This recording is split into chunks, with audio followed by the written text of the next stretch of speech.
Label.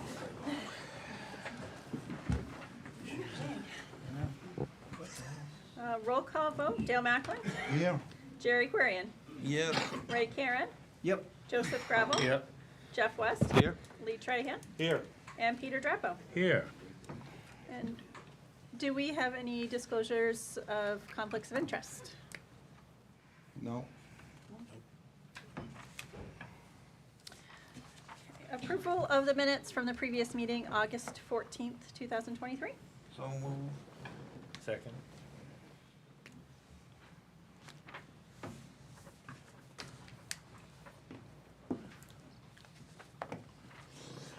I'd like to take a minute, I'd like to take, what? Discussion on minutes. Oh, no, any discussion? 5 minutes? There never is. Okay. call. Dale Macklin, Yes. Jerry Quirian, Yes. Ray Karen, Yes. Joseph Gravel, Yes. Jeff West, Yes. Lee Trahan, Yes. and Peter Drapo. Yes. Motion passes 7-0. Now I'd like to take a few seconds, please, for a moment of silence for September 11th.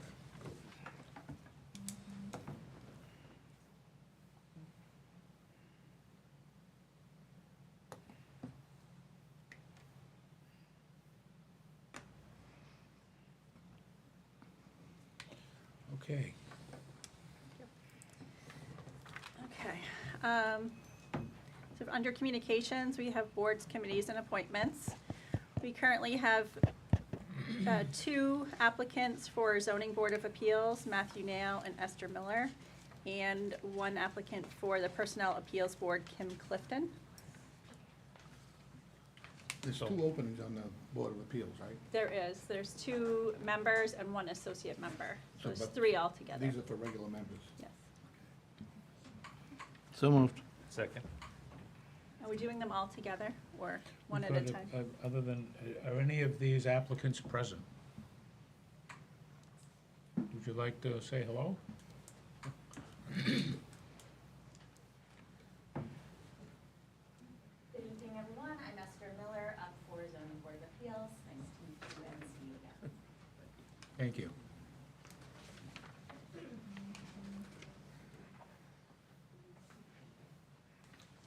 Hi there, everybody. Matthew Nail, also up for Zoning Boards of Appeal.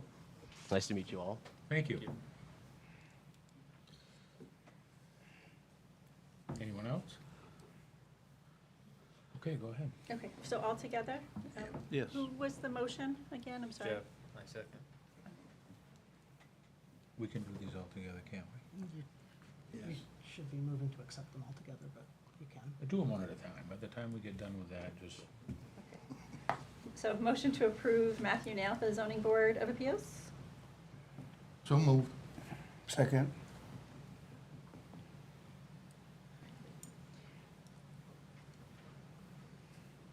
Okay, Dale Macklin. Yes. Jerry Quirian, Yes. Ray Karen. Yes. Joseph Gravel. yes. Jeff West. Yes. Lee Trahan, Yes.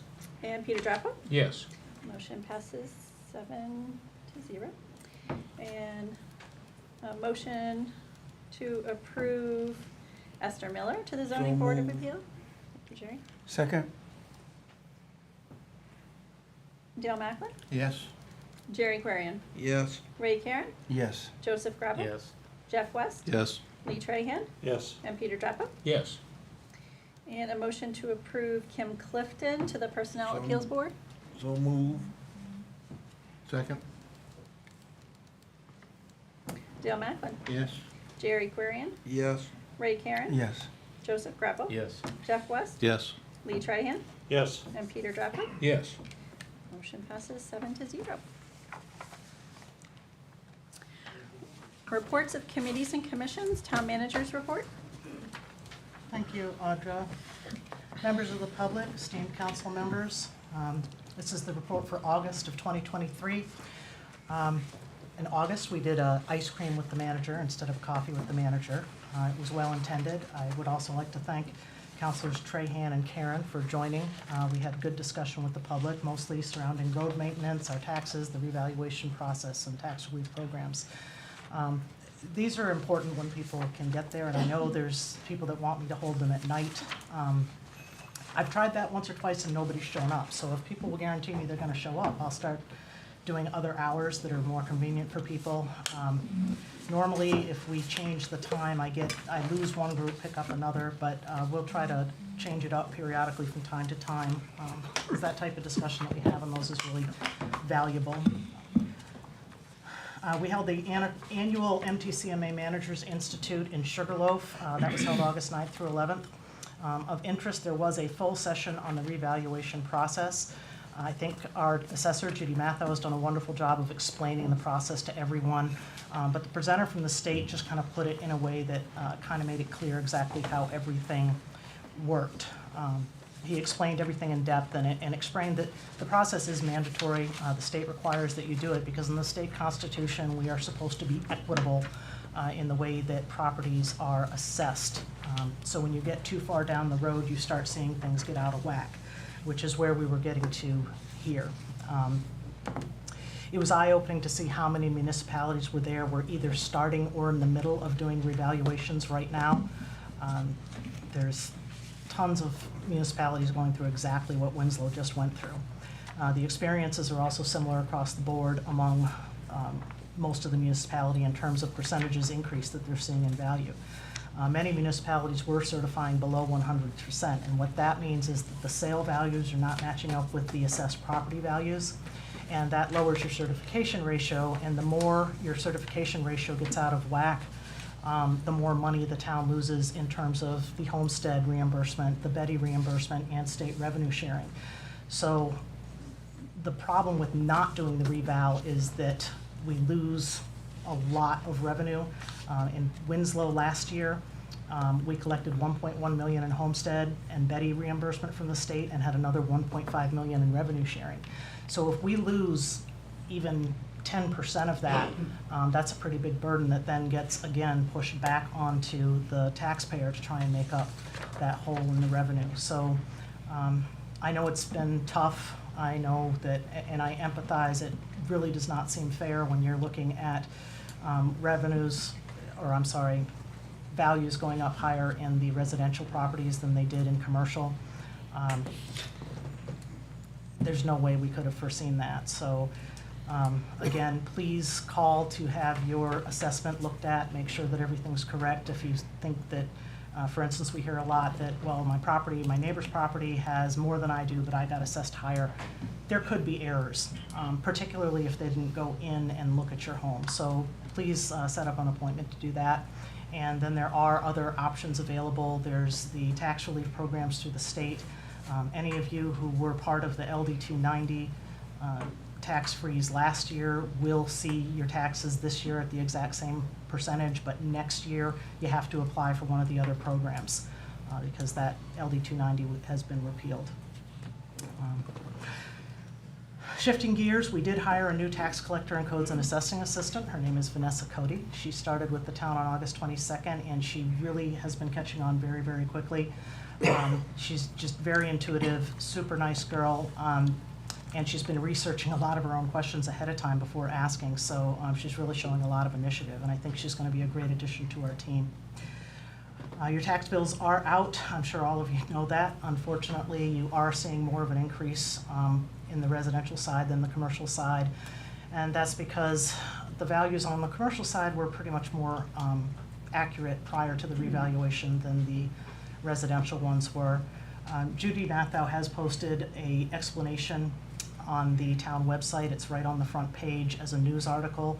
So she can explain it way better than I can. That's her bailiwick. It's not really mine. But again, we encourage people to take advantage of the state's expanded tax relief programs that are out there. And those in true hardship can apply for a tax abatement through the assessor. Actually, it's through the tax collector, but the forms are available in the assessor's office. In happier news, we did have our employee appreciation picnic on Thursday, August 31st, paid for entirely by donations and manager and department head contributions. And I want to make sure we say thank you to our hardworking, dedicated employees. we really do have a good group of employees working for us, and they do a lot, and a lot of it is not recognized very much. You know, I think we think more of our police and fire, which is great. We need to be thanking them as well, and we love them. But we also have people that are almost never recognized unless something goes wrong, like our public works employees, our front counter staff, our code officer, the people that people don't like to see so much, but they're still here to serve everybody every day, so I thank them. In project news, Chaffee Brook Pump Station upgrades continue on track for the November river crossing. Sunset Heights is still in the funding phase. The hope is that we might get enough funding by next year to be able to start that project, or at least one area of it next summer, but that's very much up in the air right now, depending on funding. The Cushman Road Stormwater Project did receive a waiver of the BABA requirement, which is the Build America, Buy America Act, which requires us to source most of our products from within the United States. We were being required to get our concrete pipe here in the US, and it's just not available. So we did get a waiver to get that from Canada, and that should allow us to start work next month. The Public Works Director and I met with FEMA for a preliminary reimbursement discussion on the cleanup at Fort Halifax Park resulting from the May Day storm. They will be on site tomorrow to continue assessing those cleanup requirements. And Ranger Construction provided the quote for this work. They'll also attend so that we know exactly what we're looking at from FEMA for what they'll be able to reimburse us on that cleanup work. The old Winslow Junior High has been fully decommissioned and boarded up in August. There's been some questions as to why we had to do that. We were paying approximately $1,200 a month in electricity costs there, and the only reason we were keeping the electricity on was to run the security system. The security system has now failed, so we would have to pay to have that repaired and still be paying the electricity. So the smart money was on completely decommissioning and boarding it up. That's why we did it. Right now, the environmental study is wrapping up, so hopefully we'll have some direction as to where we go with that in the not too distant future. I know we've been saying that for a long time, but it looks like we're actually finally getting close. The assessment of the current town office building for the municipal facility studies is in negotiation. Haley Ward believes they can find some savings to make this more affordable, understanding that the town can't make any decisions without this important piece of information. And last, the Taconic Bridge moved to the single direction traffic phase on August 14th. Traffic from Waterville to Winslow is being detoured down to the Carter Memorial Bridge. And MDOT has been fully closing the bridge to overnight traffic on many weekdays, so please check our website. We'll post it on Facebook. We'll try to make sure everybody knows when the bridge is going to be completely closed overnight. You may also wish to be looking at the option to go up to Benton, Fairfield. Some people are finding that that's a little bit quicker depending on where they want to go.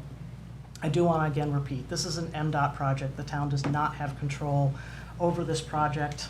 So if there are concerns about signage, about traffic backups and stuff, they should be directed to Robin Lanfear at MDOT. And I've got his phone number and his email on the report, but it's also posted on our website and on the Facebook page, so you can reach him if need be. I think that's pretty much all I've got for this month. If I may, Sure. through the chair, Sure. just let people know that live on Frankwood Drive or in the Sunset Heights that a huge oak tree went across Frankwood Drive probably just about a half hour ago. The public works crews were on their way to try to restore traffic at that point. Okay, Audra. Are there any other department heads that would like to go over their reports? Okay, and we also have the Finance Committee reports, which are in, with the agenda, and the financial reports as well.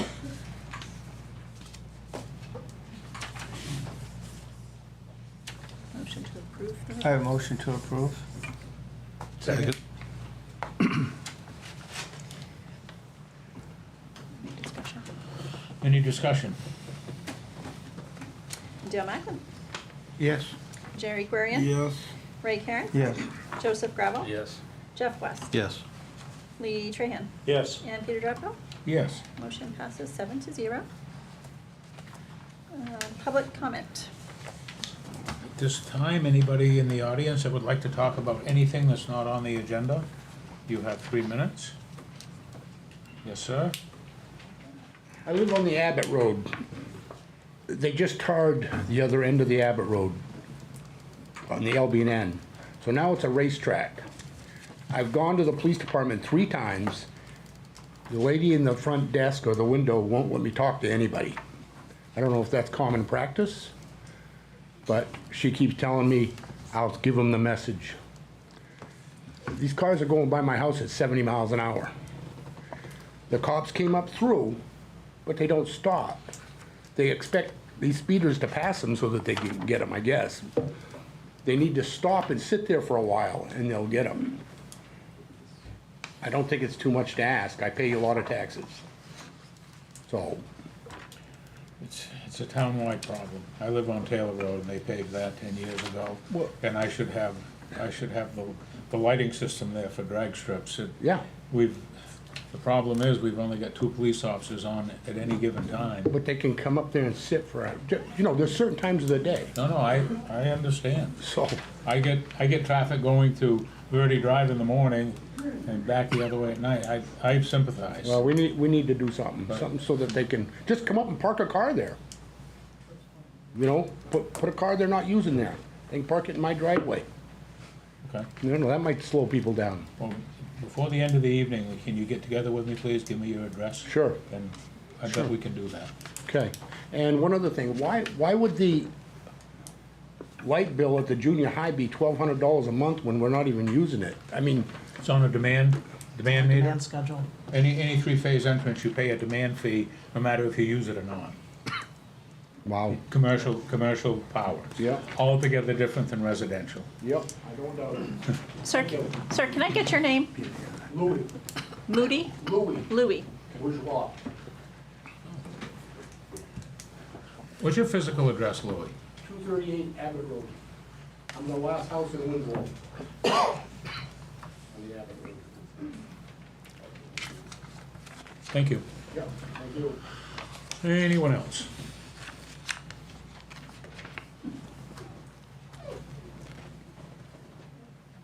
I'll let the lady go first. Go ahead.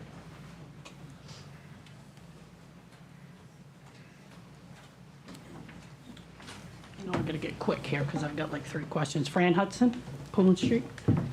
One of the things I wanted to ask was, which I already spoke to Erica about, was I was looking into the interest rate for the property taxes that the town charges, and it's at 8%, which is the maximum the state allows.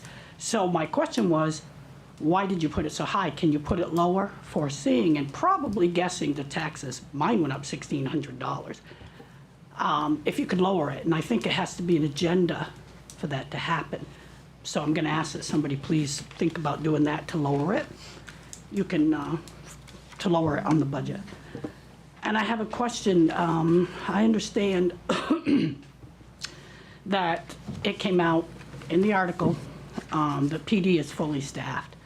I believe, is that true? Because I believe we're still down at least 2 patrol officers and 2 X-shift officers, because I see a lieutenant and a detective always driving patrol cars, which means we don't have patrol officers, I'm guessing. We are not down 4 people. You're down 2 And then. X-shift is not a position. Okay. There are patrol officers, there are sergeants, or there's a lieutenant, and there's a detective, and there's an SRO. We have one person who is in a trainee position, who he's taking up one of the spots, but that is staffed because he's going to academy. Then you have your deputy chief position has not yet been filled, so that's the other patrolman. But those are the only 2 vacancies You're we down have. 2 police officers right now currently. That's just a simple yes or no. We are. We are. He just said so. We are. Who just said so? You did. You said you only have 2 police officers working at any I haven't given opened time. That's all we mouth ever, into that. that's all we Okay. ever schedule. Okay. We only ever schedule 2 police officers per shift, except for the detective, which has a Monday through Friday shift, and the school resource officer, who works Monday through Friday, and then she goes back to patrol during the summers. And you answered my other question. The deputy chief's position is going to be posted, correct? Because now that you've started the new public safety, you have to post that job. It's We're not just... posting it from within first. And if we get a candidate from within, we will not go outside. And my other thing I wanted to say real quick, please don't cut me off. Currently, the police department is given a $20,000 retention bonus to stay in Winslow working, to keep them there. So now that you're combined as one department, are you gonna offer that same bonus to the firefighters? It's all one department now. It's all two different unions, though. That was a union request, and it was negotiated long before that, so the ASME union would have to request it, and at the time we negotiated it, we were losing people. We don't have any such problem right now in the fire department. We haven't lost anybody currently in the fire department? We are Nobody. fully staffed in firefighters. Fully staffed in the Fully department? staffed, In the yes. fire department? In the fire department, Fully yes. staffed? Okay. Thank you.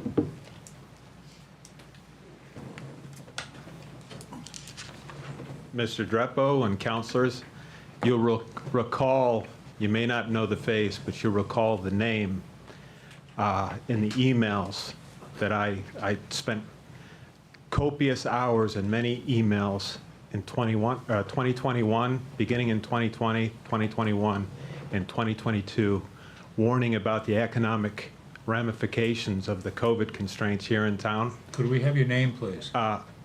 My name is James. Mr. Drepo, you happen to be my counselor. James. And I haven't heard crickets. I've heard crickets from you regarding the economic ramifications. What is your- what is your full my name name? my name is irrelevant, but you recall, No. Could we get your name, please, for the record? Mr. Drepo, what I want to address It's actually in our are your rules. comments back in March Point of order, Mr. Chairman. of 2021. Our rules and procedures. My name is Counsel. James Mosier.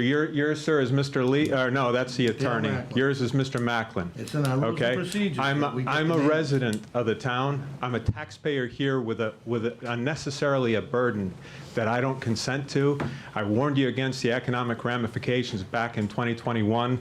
You responded in one of the meetings, Mr. Drepo, quote, "You'll never convince me that most taxpayers can't afford $1 a day. There are people that will scream and holler like newborns, but can afford it. They're going to have to deal with it as we all are. We're taxpayers also," end quote. And you followed up that evening, quote, "You're prolonging the agony. We're going to get screamed at no matter what. Take the beating this year. I won't be part of it. Not happening. It's poor-ass business." The end. I contend tonight, and the reason I'm here, I got plenty of other things that I could do with my time.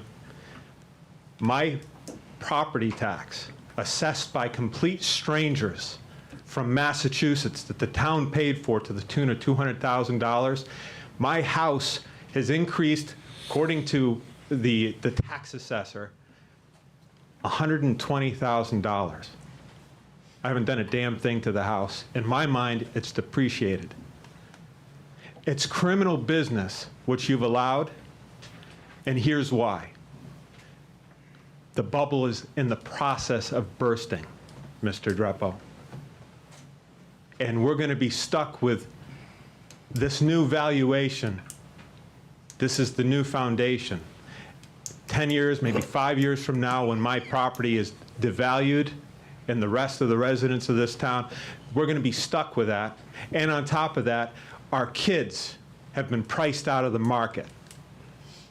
What do strangers know about the value? Imagine if I came in here tonight, I noticed an Audi in the parking lot, a BMW, and according to the true Marxist mantra, I said, to each Mr. Chairman, according that's to his time. ability, Excuse me? to That's each time. according to his ability, to each according to his need. And I commenced shaking down you folks for money because I got a need. Your time is You up, would say Mr. that's Moser. criminal, Mr. Drepo. Your time is up, Mr. I determine the value of Ready? my home. When I'm ready, you've robbed me of my time for the last couple of years. You locked me out of the town office. I waited I in didn't line lock you out to of voice anything. Would this. you Oh, please- yes, you did, Mr. Drepo. You're my counselor. Lenny, can you please Point of ask this order, man? Mr. Chairman. Here's the deal. Mr. Chairman, I our rules and determine regulations provide for orderly what conduct I at sell these my home meetings. for. That And the home council belongs to chair me, has the right not the to bank. remove Chief, anybody I'm going. from the premises. The If they bank don't doesn't agree. own my home, Mr. Drepo. I do. I determine its worth. When I sell it, it'll be worth what I sell it for. You screwed the generations, the next generation. you in this town. Do you understand you've been asked to leave? I don't give a shit about what you have to say, Mr. Dreppo. Well, Have a good night. that feeling is mutual, Mr. Moyer. That's enough, Peter.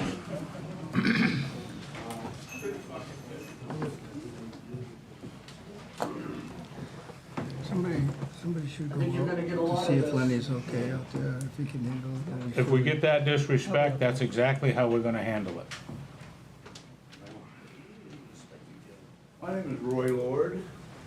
Is there a possibility that there could be a meeting called, aside from this meeting, for open discussion from the taxpayers of the town?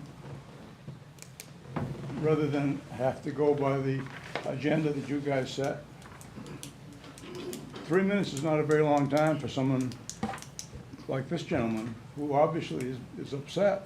This gentleman has been locked out of the town office, has been escorted off the property by the police numerous times during COVID. He has threatened the town officials. He has come in the office and threatened the girls out front. There are issues there. Well, So, that's got nothing to do with you, sir. Right, that's a separate issue. I'm What am I saying talking about? we should have another Who said that? meeting. Peter, that's enough. Let it go. We should have another meeting, separate from your agenda, where the people can get up and voice their That's up to the council to instill. problems. Could that be set up tonight? Can I, through the chair? I think, I'm not sure, Erica, but we have in the past set up workshops that we can have people come in and discuss some things. And I think we can discuss at some point in time in the near future, having a workshop so that we could, if there's still a lot of, and I'm sure there's a lot of unanswered questions that we can have come in on whatever subjects that you feel. What subject would you feel that we need? Assessment values? Well, Is that what there you are would- several. Some have been in the newspaper lately. I'm sure people are interested in discussing that. Taxes, whatever, but there just is not enough time, given the agenda, for people to address their grievances and so forth. And we are the taxpayers. You guys are our servants technically, so. So we'll have to take it. We'll have to take it that way. So you guys all understand that, right? Absolutely. Okay. I Did said, well, yeah. did you want to say anything about your tax bill tonight, or? No? In answer to that, Erica, I think we can set up a workshop at some point in time. I'm requesting several workshops, actually. The problem you're gonna get there is if you set them up at night, the people in the day can't make it. If you set it up in the day, the people at night can't make it. So it may have to be more than one. We can set up as many workshops as you want. I would remind everybody, though, that, and very few people are taking advantage of this, we have the ability to have one-on-ones which are far more productive if you actually want answers or if you actually want to come to solutions. You can make appointments with your counselors, you can make appointments with me, you can make appointments with individual department heads. We'll make sure those happen for you. Yes, you're correct. This meeting is not really conducive to having a back and forth. Again, I set up a coffee every month for people to come in and talk to me.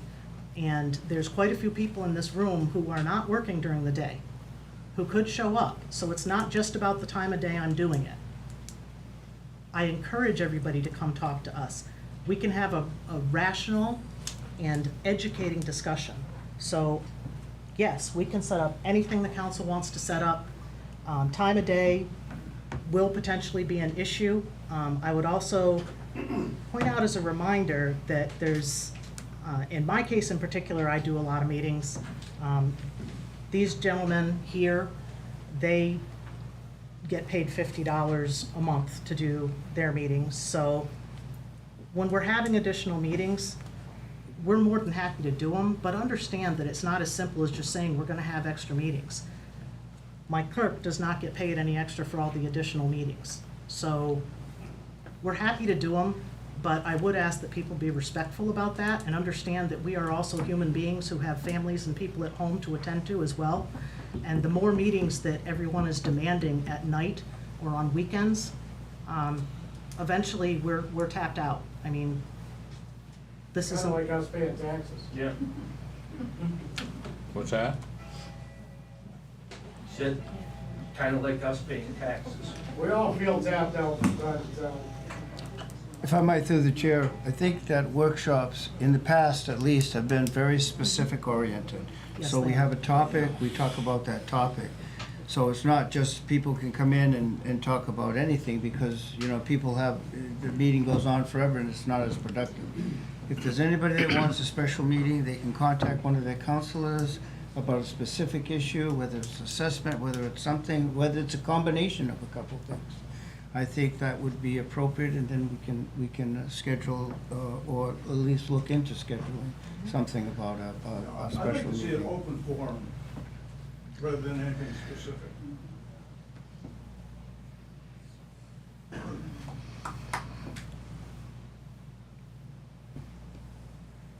Anybody else like to speak?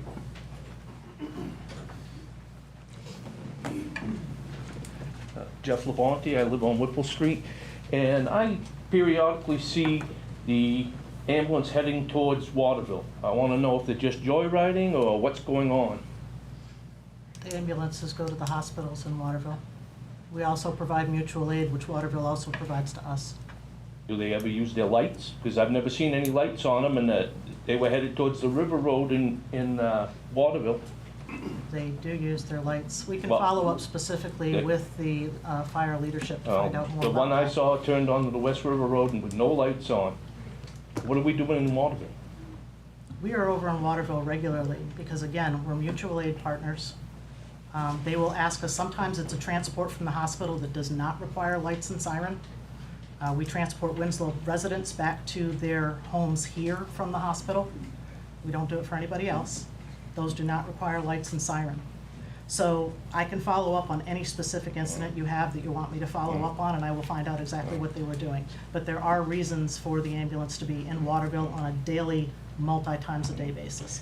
Also about the police department. I live on Whipple Street, and they come around the corner from Halifax Street doing about 40 right in front of my house, and then they coast down towards the 107. We can address that.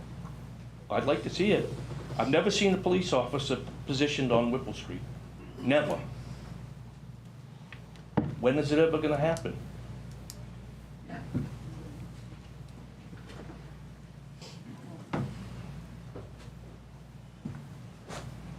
Anyone else?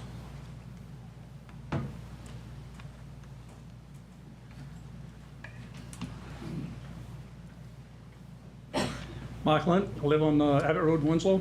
I have questions about the ambulance too.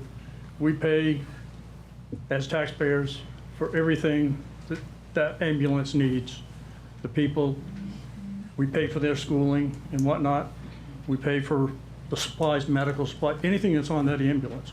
Why, if I pay for everything on that ambulance, does the time come for me to go for a ride that I get a bill? Is that a $50,000 question? I can answer it if you would like to. Please. The ambulance is not fully covered by, we rely on the revenue that comes in from the ambulance to offset the taxes. If we were not to charge the bills, we would take away the ambulance revenue. It would put a burden of an additional $350,000 on your tax bill. So yes, the people who actually use it get charged more than the people who pay to just make sure it's there when they need it. If we do it the other way, if we take away all the charges, then everybody's gonna be paying more on their taxes whether they use it or not. Why do Okay. we need 3 Three what? ambulances?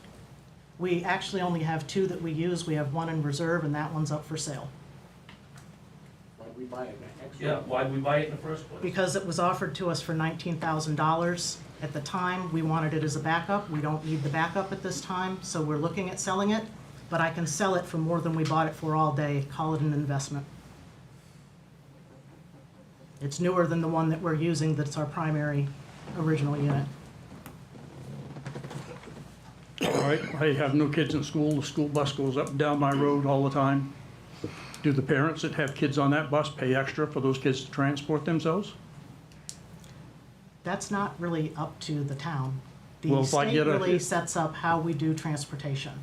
Well, if I get a Yes. ride in an ambulance What difference does it make? Again, Shouldn't the we can- parents be paying for those Absolutely. people to get on I that understand bus? what you're saying, sir, but what I'm telling you is, if we take away the revenue by not billing the people that use it, your taxes will go up even more, and that's what you're all saying that we don't want, and I agree, we don't want that.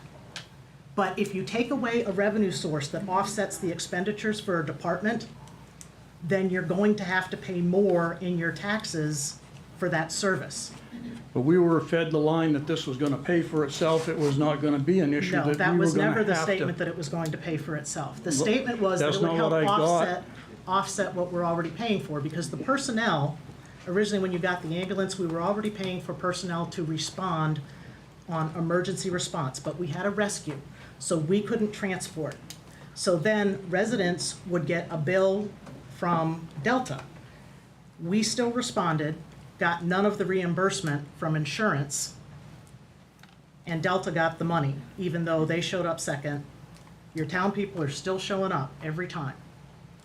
So the other thing that, and this is on the agenda to talk about tonight, so far Winslow residents who are unable to pay have not been forced to pay. And that, I believe, has been the argument and the goal of the council the entire time, is that we do have it as a service for residents. But again, it all goes back to the dollar. How much more do you want to pay in your taxes to have the service? Or do residents think it's a better idea to not have ambulance service, which I don't think that would be a very popular move, given how most residents respond to the service. But if that were the case, then yes, we could lower your taxes by no longer having that service. But not by much, because all you'd be saving is the actual rig itself, and you'd no longer be bringing in the revenue that comes with it. But we've taken the extra revenue that the ambulance was bringing in and we've applied it to other things, so No, you're we not haven't. telling me you haven't. No, that is not how the budget works. This would be much easier to explain on paper, but when we make the budget for each department also has revenue line items. The revenue that we bring in for each department offsets the expenditures for that department. The revenue for ambulance is approximately $350,000, is what we budgeted. The expenditures for ambulance and fire altogether is approximately $1.4 million. So it's ambulance and fire. Yes, it is. But also the ambulance has gone to pay for overtime for the firefighters and all of that stuff that has been an issue. That is correct. So the ambulance is working itself to a surplus by a long shot that we're robbing from, that we don't have to charge the people for to get a ride in the darn thing. What I'm getting at. That math doesn't work, but if you'd It like to doesn't make work, it, but if you take it and give it to something else, the fire department, then you're taking we it. don't have a dedicated EMS service in the fire department. All of our employees are both, okay? Not So you all of them, can't- some of them are being trained to be that way, but yes, they're not No. all EMTs. All of the fire department employees are both firemen and EMTs. There are none of them that are strictly ambulance service, not one. Every single one of them is both. So to keep those separate, and even if we were to split them, because we did that the first year, your cost for the ambulance would still be more than the revenue that's coming in if you say you've got 4 people that are dedicated to nothing but ambulance. The math doesn't work. We're not taking that money and spending it on anything else. It's going to your first responders, showing up at fires and showing up with an ambulance. And a lot of times, if you've got a fire, the ambulance is showing up too. The Mr. ambulance Chairman? goes out way more than the fire trucks do. We're way over on time. Yeah. But if you'd like to go over the budget, I am happy to sit down on paper so you can look at exactly how that works. And again, it's up to the council how we change things. That certainly is something that the council could look at if enough people wanted to do it that way. But I think you'd be losing more than you're gaining, because you're gonna end up paying for it in your taxes anyway, or you're going to end up having to abolish the service because we can't pay for it. Well, I feel like I'm getting double dipped on it because I'm paying for everything anyway, and then I gotta pay for a ride. Thanks for your time. Anybody else?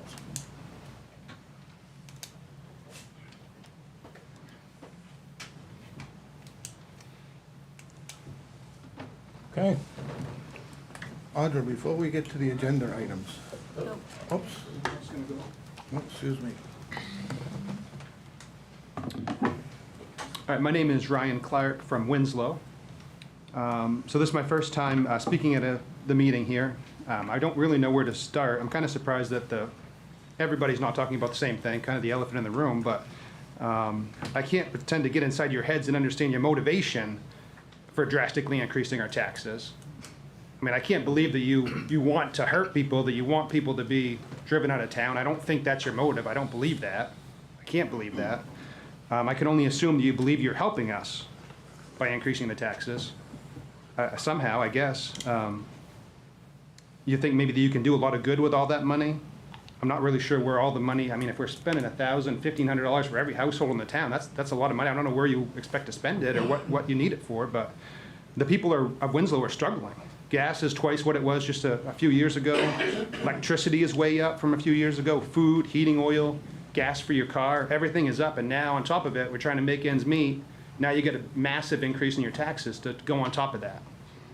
And so if I wanted to live in a town with sky-high taxes, I could live in Waterville, right next door.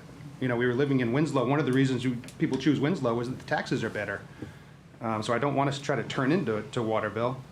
So really, it feels like you're hurting the people that you should be helping. You should represent us. And again, I don't think you're trying to hurt us. I can't believe that any of you are sitting there up at night just thinking, hey, how can I hurt the people of Winslow? I can't get inside your heads. But we elected you to serve us. We really believe that you really can't be better at spending our own money than we are. So you're going to drive working class people out of town. Rent is going to have to go way up. It's not just people who own homes that are going to pay more. The landlord is going to pass that cost right on to the people that rent. Everybody's going to pay more. And so really everybody is going to be hurt by this. Winslow should not just exist for rich people. They should exist for everybody. The interest rates are also high, so if we try to sell our house and move to a town that has reasonable taxes, well, now we're stuck. We're going to have twice as much in interest rates. So I'm hoping that in some way that you guys can reverse course on this. I know that you would lose face to do that. It would be something, well, we've already gone down the path of this, and so now we're going to lose face if we back off. You might say that the valuation is reasonable for the house increase valuation. Well, then lower the mill rate. Just make it so that we're not having such a massive increase in our taxes. So again, I guess I get one question. I don't know if there's an answer to it. Is all of this extra money? I assume it's a lot. What is it needed for? Why? What do we need all that money for? To answer your first question, the council nor the town had no control over the reval. It's a state mandate. What about the mill rate? Stand by. It's a state mandate. Had to be done. Okay? Sure. Now, the state now mandates that all revaluations are done at fair market value. What happened in Winslow was 90% of the homes were undervalued. The last time a reval was done in '08. Okay? It was supposed to be done in '18. We've been treading water since '18 to now to redo the revaluation. We've been penalized for the past 3 years from the state because we didn't do it. I get that. I can Okay. accept that piece of it. All Sure. right. When the reval was done, the commercial properties, for the lack of a better explanation, were pretty much up to speed and value. The residential wasn't. Residential went up anywhere from 50 to 100%, depending on your home, where it's located, how it's built, yada, yada, yada. Commercial didn't go up as much. So the total value of the town, we anticipated to be about 1.4 billion. It came in at $1.047 billion. To set the mill rate, you do the math between those two figures. And the budget dictates what that mill rate is. So there's nothing the council nor the administration has any control over. So you had no choice but to raise our taxes, is what you're telling us? Yeah. Excuse me. I've been very polite with all of you listening to you. I haven't interrupted any of you. If you want to sit in the audience and talk, get up and speak so I can address you. Sir, I apologize.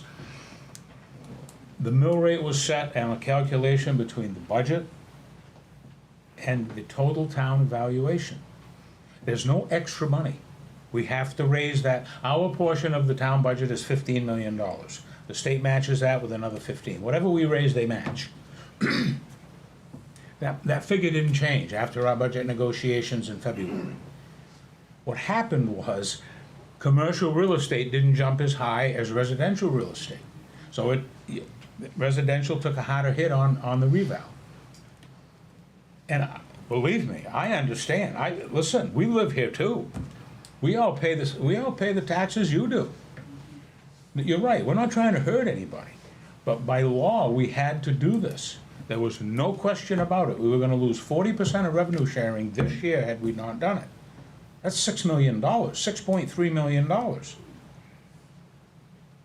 We'd have had to make that up. All right, so I guess, I'm still trying to understand, you have a certain amount of money that comes in. Now you're gonna have a whole bunch more money that came in. No, because a lot of They're- commercial. Commercial, that dropped, they're paying less in taxes now? The Most of them commercial are, people are? yes, yes. The mill rate is a calculation. So our mill rate last year was 21 and some change, okay? This year, when we did the budget, it was projected to go up to 2257, I believe, exactly, if it was exact. So the amount of money that has to be raised for the budget is what ends up being calculated in so that you end up with the mill rate. So instead of being 2256 this year, the mill rate has now dropped down to 15. Okay, so the mill rate dropped dramatically. However, the reason that the residential taxpayer is seeing so much more of an increase is because of that shift, which wasn't something that anybody could have predicted. We thought, and the assessor thought, and Judy's a really good assessor. She's got an excellent reputation throughout the state. Anybody you talk to, you mention her name, if they're in that business, they will know who she is. And she couldn't anticipate it. We lost a lot of the revenue off of Hydro-Kennebec because CMP is no longer taking the power off the grid. They don't have any more room for it, so they're not even generating. All right, so that lowered their taxes, and that's a big one. As the single biggest loss on commercial, that's the big one. All right, but then we also saw that where the average value was going up 40% on commercial, it was going up much higher than that on residential, and that's the market value. But still, we needed to raise the same amount of money. Regardless of where the valuation came in, we needed to raise what was in that budget. The budget is up 9% from last year, primarily due to not having any special monies to fill the hole that we have in paving and other capital projects. Capital meaning the big stuff, the stuff that is buildings, it's vehicles, it's equipment, and we've been shoring that up with ARPA funding. We've shored it up with sales of property. And this year, we didn't have any monies to shore that up. So your budget is showing that big an increase because we had these holes to fill. We also lost $139,000 in sanitation revenue because the monies that was being shored up with was PERC monies, which is from prior to when I was here, but that money was exhausted as of last year. So you're starting out between the paving budget and what we didn't have to put into it, and your loss in revenue in your sanitation. We were already starting out $900,000 in the hole with this budget. So yes, your mill rate came in at $15, but that's because it's still only trying to raise what we needed to cover the budget. Otherwise, the mill rate still would be even higher. There's still no extra money. The $15 million we need to raise to cover the local portion of the budget is still $15 million. So what you do is you take that $15 million, you take your valuation, and however much money it's gonna take on each dollar of value to raise 15 million, that's how your mill rate is calculated. Okay, so that doesn't change. There is no extra money. We're not making more money than we were before. The other thing that needs to be considered is 65% of your local taxes are going to the schools. 65%. That went up $400,000 almost. Okay? We don't have a whole lot of control over that. A lot of what happens with the school is mandated by the state, and if we don't match what they're telling us we need to match, then they pull a lot of their funding as well. And Winslow's a really good school. Comparatively for the region, Winslow's got a really good reputation. That's why I'm saying we're gonna start holding some public information meetings on each individual department, and those are gonna be nighttime meetings. They are not gonna be televised because that's $275 a pop every time we have Chad and his crew out here. So we're not gonna televise them, but everybody's welcome. And we're gonna have each department present to you what it is they do, what it is it costs to do business in those departments, and where their budget comes from. And then you can get a real good picture at what it actually costs to give the services that we have. Now, I've seen estimates that we can cut 5 mills off. No, we can't, that's $5 million. I don't know where you're gonna come up with $5 million unless you start taking away services, and that's not the answer. The answer that we need to be looking at here is to increase our taxable value by adding new properties. And new properties means building, and it means that we're gonna have to let go of a few things that we've always had in Winslow being completely rural. It's not gonna be able to stay that way, because the existing tax base cannot afford the services that you've got right now. And when I say the math doesn't work, I'm not hiding anything. And all of it's open, by the way. It's all out on the website right now. And you may not understand all of it, make an appointment with me. I will explain every last little piece of it to you. I've been doing this a very long time. The point's not to make money, but that's how it's calculated. So even though your taxes went up, and it's really unfortunate, and I agree, because I own a home too. I don't want my taxes going up. But the calculation was not based on, hey, we're gonna have all this extra money. The calculation was based on, we need to raise $15 million.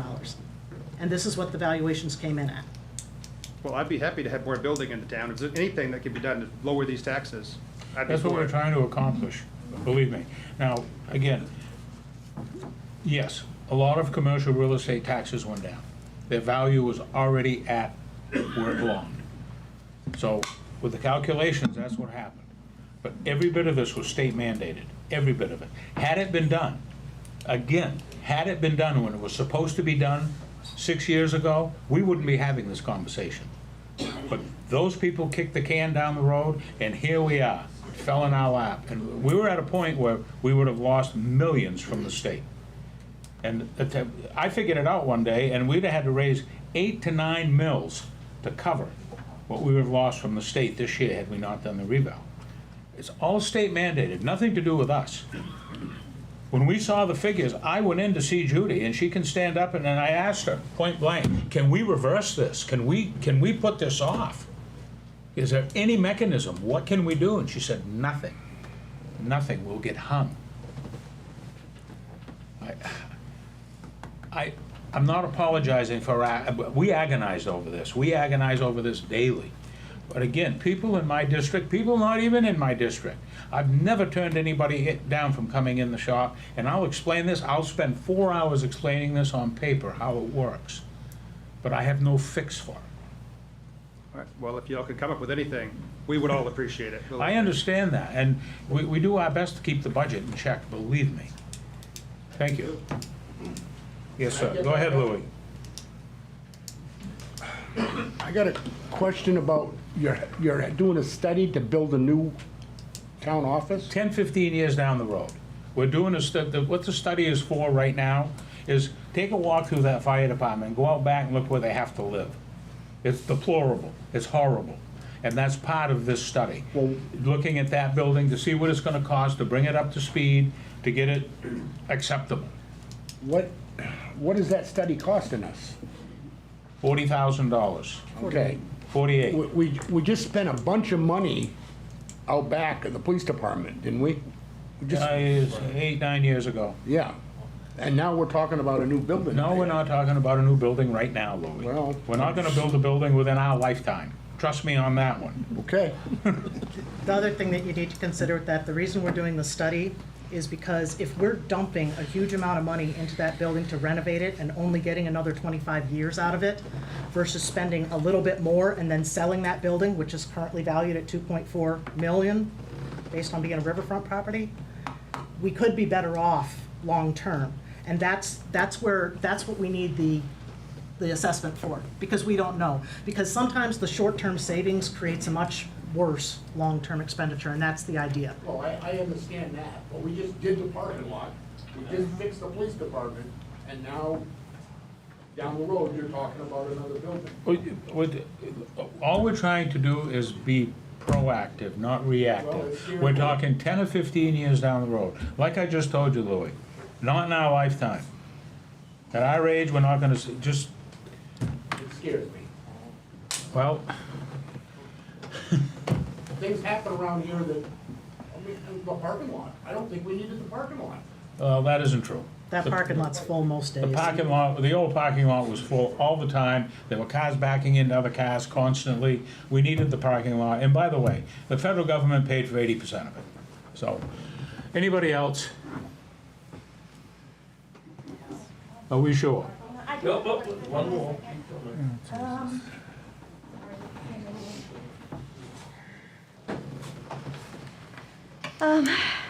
Good evening. I'm Doris LeBranch. I'm from One Getchell Lane.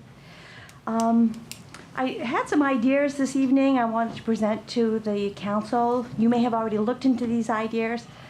Has the town council applied for any federal or state grants or any grants available through any private entities? Have you? I brought in, so far, since I've been here, under 2 years, I brought in over $4 million in grant funding, and we continue to apply. We're up for another $3 million that is in the federal appropriations bill, but they have to pass the budget first. Okay. And what about fundraising? I know the town of Gray, their fire department does an annual barbecue to help support their fire department. Does Winslow do anything similar? The library or the school do anything to help keep costs down? All of them have donations lines. The Winslow Fire Department usually does the cooking for the Fort Halifax Days event. That money, though, is put towards the association, which is not the same as the fire department. That pays for other things for fire that aren't in our budget, but it's done by the association. The town has no actual control over those monies. But they do use it within the fire department. Sometimes it's for youth programs, sometimes it's for additional equipment that they need, but it's completely outside of the town's budget. Okay. I have a question about the library. When I reviewed your last budget, whether it was on the website, it said Lauren Wenzel is the cataloging librarian here at the library.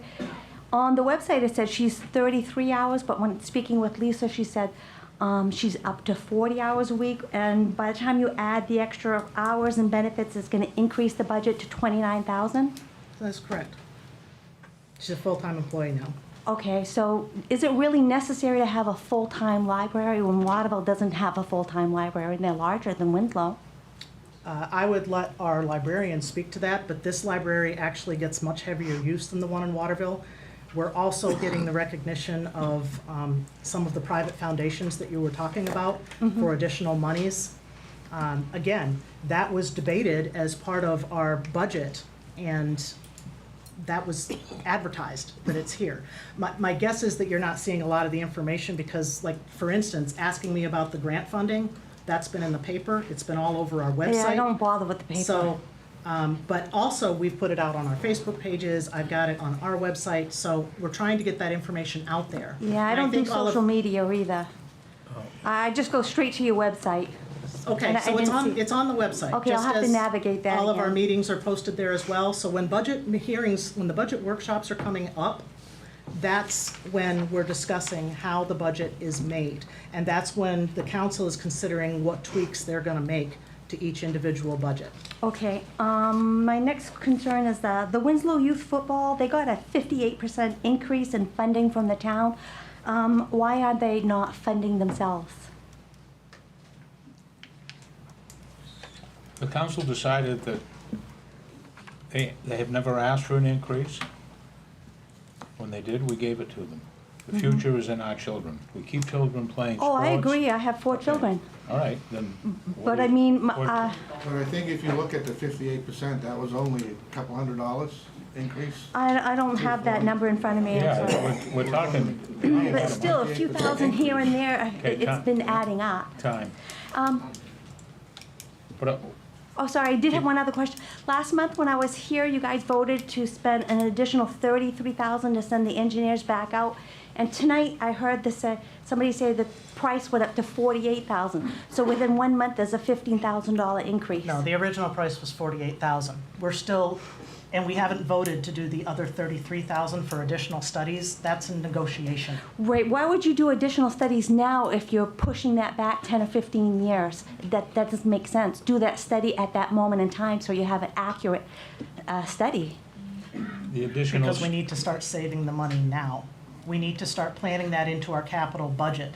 When you wait until, anything on, like on buildings that's a 20 to 50 year program, what we should be doing is putting away a little bit of money every year to start pre-funding that.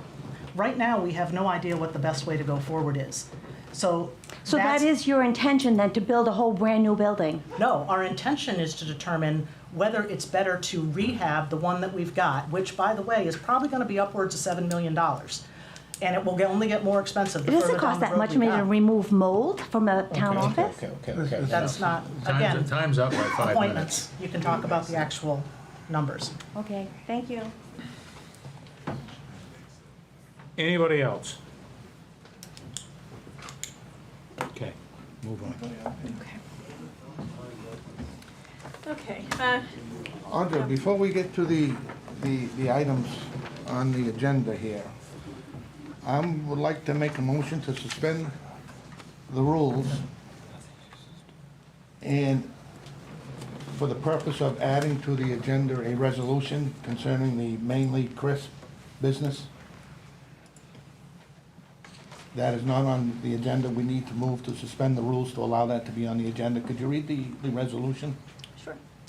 Resolution number 25-2023, a resolution providing for authorization for the town manager to accept a $181,200 USDA Rural Business Development Grant funding on behalf of Maine Crisp. Do I have a Is there a second? second? Second. I'm sorry, was that Jeff? Yes. Roll call. Discussion. Oh, discussion, sorry. Any discussion? That was only on the Dale, motion. could you explain that? That was only on the motion to suspend the rules.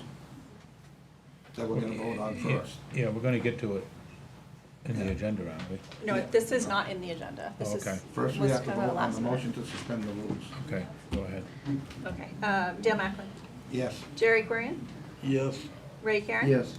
Joseph Greppel. Yes. Jeff West. Yes. Lee Trahan. Yes. And Peter Drappa. Yes. A motion to suspend the rules passes 7-0. Okay, now read the resolution again, and we'll move it in a second. Okay. Resolution 25-2023, a resolution providing for authorization for the town manager to accept $181,200 in USDA Rural Business Development Grant funds on behalf of Maine Crisp. So move. Second. Discussion. Erica, can you explain what that is? Sure. So, it's been a while, but back in February, I had approached the council with a resolution allowing me to apply for business development funds on behalf of Maine Crisp. Rural development does not give monies directly to any private business. They have to be passed through a municipality. At that time, on Resolution 4, 2023, you approved me to apply for the monies in conjunction with Maine Crisp. They were supposed to have decided on the winners back in June, but they did not. We just received notification that Maine Crisp has been selected. On Friday, we received that notice. They want the acceptance paperwork back tomorrow, so that's the reason for the emergency vote. This is so that Maine Crisp can add a new piece of equipment. That's the cost of the grant. We lease it back to Maine Crisp. The grant pays for it. The town leases it with an interest rate on it, so we actually get a little bit of money in addition to what we paid for it, because we aren't paying for it, the grant's paying for it. And after 15 years, they own it. Should they close their doors, stop needing it before then, the town takes ownership and we can resell it. But again, we don't have any town dollars into it. Right now, they're looking at adding a potential 15 new employees at the Maine Crisp location down on Lithgow Street as a result of being able to expand into new lines of products. So that's the reason for the grant. Is Maine Crisp here tonight? No, they are not. What is the business? I've never heard of it. Maine Crisp, their crisps were, they're all gluten-free, buckwheat, grain-based, completely sourced out of Maine. Basically crackers, I don't know how else to describe it. They used to be over at Railroad Square Cinema, but they bought the old McCormick's property over here in Winslow on Lithgow Street 2 years ago, and they've been expanding. They've gotten other grant funding to allow them to add in equipment like conveyor belts, packing machines, things like that, that allows them to expand their product line. They now have contracts with Whole Foods, they have contracts with Wegmans, they have contracts with Kroger, so they're really expanding quite rapidly. And that's why I promoted it, because them doing well in Winslow is doing part of that, expand that tax base, okay? If I might through the chair, we're under no liability if Maincrest folds, like, after. No, because the equipment will be paid for, and again, we can either lease it to another business that wants to use it, or we can sell it outright. The federal government, they apply for the grant. Right, I Okay. understand that. We have to secure that grant. The federal government pays us back. Yeah. We have zero invested. Okay. Now the federal government allows us to charge them a lease on the equipment. Right. So we're gonna net over $200,000 on this with nothing invested. They add jobs, we add tax dollars. With no Win-win-win. liability if they No fail. liability, Okay. none at all. And Well, in that's- fact, that equipment that we purchase is also taxed as personal property, so. Okay, that's fine, I'm just asking questions here. Yep. Okay, Is that it? yep. Okay, Dale Macklin, Yes. Jerry Kurian. Yes. Ray Karen, Yes. Joseph Gravel. Yes. Jeff West. Yes. Lee Trahan, Yes. and Peter Drapo. Yes. Motion passes 7. And Dale, Peter, for resolution, it's just one reading, is that correct? Just Yes. one reading, okay. Okay, on to tabled business. We have one ordinance number 1-2023. That's gonna remain tabled. So just So, saying no. table, there's no motion. Someone would have to take a motion to take it off the table. Okay, old business, ordinance number 2-2023, providing for an amendment to section 300-50C.2 of the town code to modify the conditional use of small store to small stores by adding the underlined text per the attached document, or attached copy. Second. That was Jerry Jerry and Rocky? Rocky, yeah. Thank you.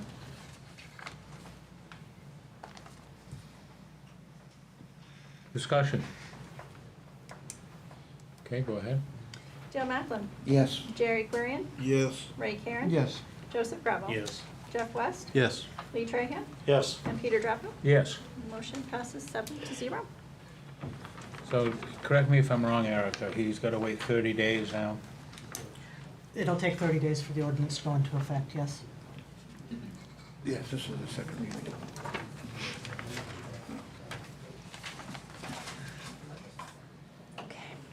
Order number 31-2023, an order authorizing the town manager to renew the contract between the town and the Waterville Area Humane Society in the amount of $15,008.62 annually, commencing July 1st, 2023, per the attached agreement. So move. Second.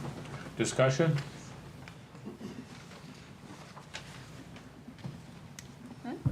Dale Macklin. Yes. Jerry Kurian. Yes. Ray Karen. Yes. Joseph Gravel. Yes.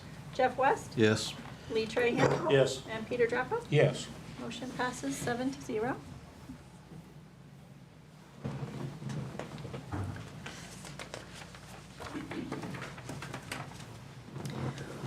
Order number 32-2023, amending Order 24-2023, authorizing the town manager to appropriate excess revenues and transfer remaining expenditure budgets to cover unanticipated fiscal year 23 expenditures and the detailed listing attached.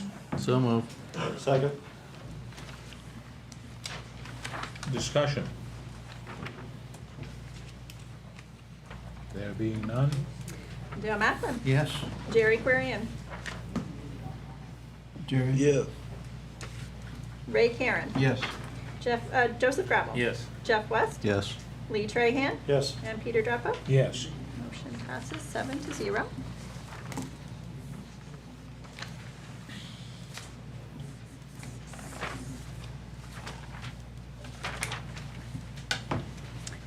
Order number 34-2023, providing for authorization for the town manager to sign the attached employment agreement for Leonard McDade to begin performing the services of Public Safety Director.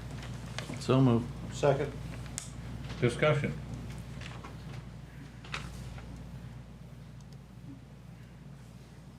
Go ahead. Dale Macklin. Yes. Jerry Querian. No. Ray Karen. Yes. Joseph Gravel. Yes. Jeff West. Yes. Lee Trahan. Yes. And Peter Drappa. Yes. Motion passes 6-1.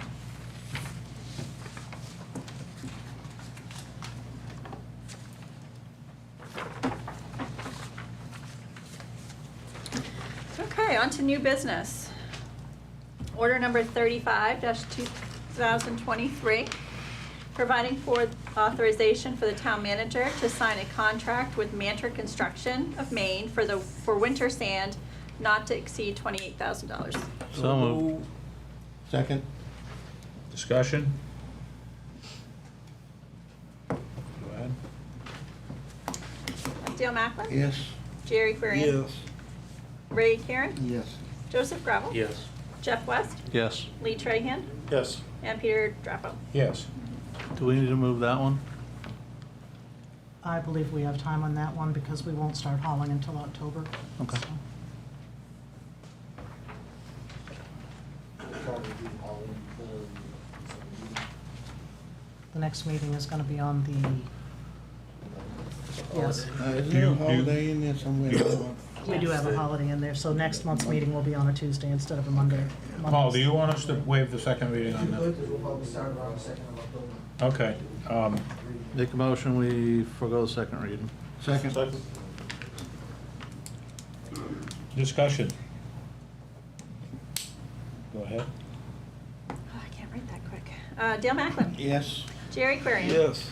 Ray Karen. Yes. Joseph Gravel. Yes. Jeff West. Yes. Lee Trahan. Yes. And Peter Drappo. Yeah. Motion to waive the second reading passes 7-0.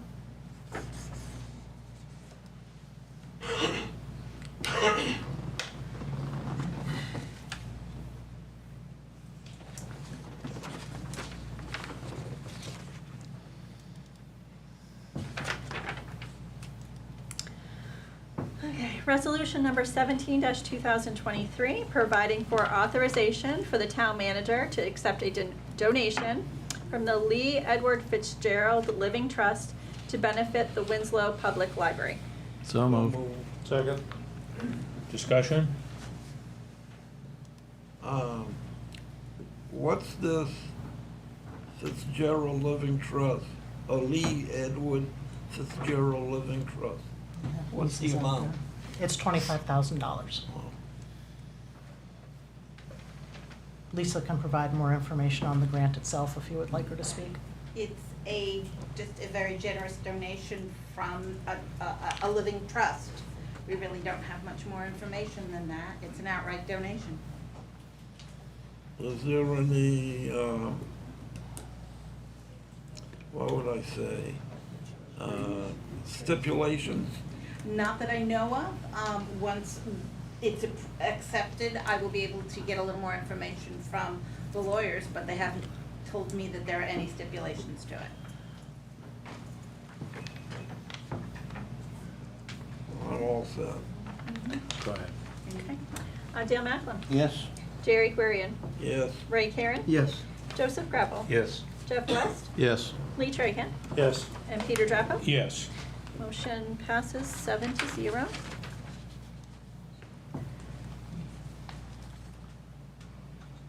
Signature's getting worse. Good evening. Okay, Resolution 18-2023, authorization for the town manager to sign the mutual aid agreement between the town of Winslow and MD3 of Kennebec County Emergency Management Agency per the attached document. So moved. Second. Discussion. I do have Dr. Pei here if you would like to hear what this is exactly about, because it's a little hard just looking at the resolution to understand what's being proposed here. Yeah, I would like that very much.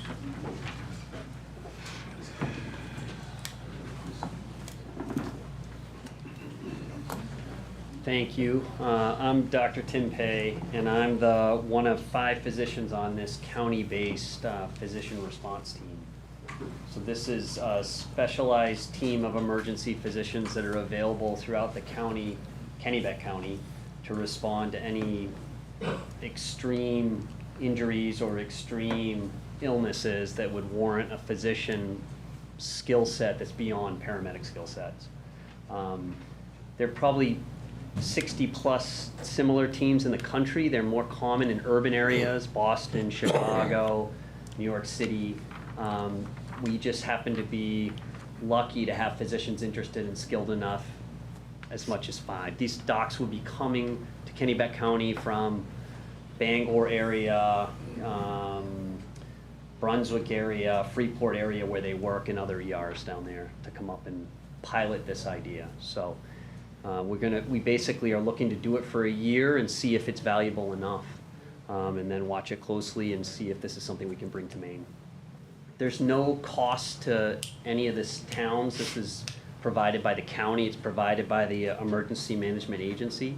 Similar to the hazmat teams is an analogy where you have a specialized group of firefighters and paramedics that would come and respond to an emergency that was hazmat oriented.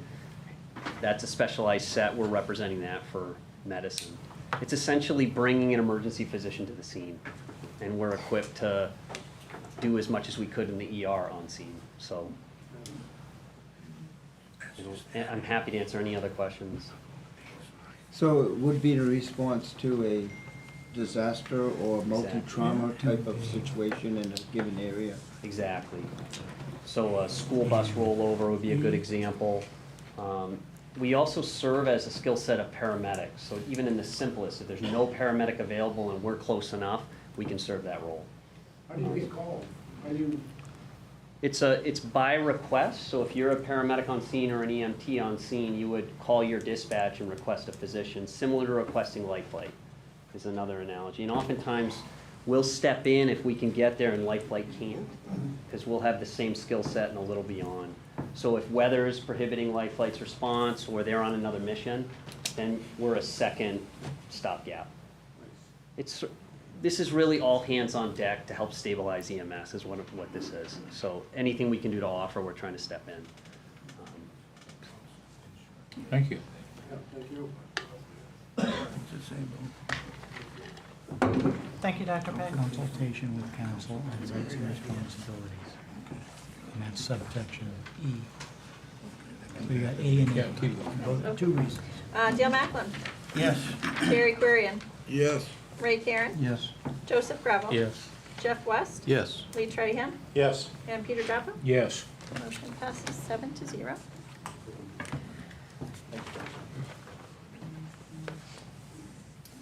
Resolution number 19-2023, application for an on-premise liquor license by the Asian Cafe, Inc., 53 Bay Street, Winslow, Maine, 04901. So moved. Second?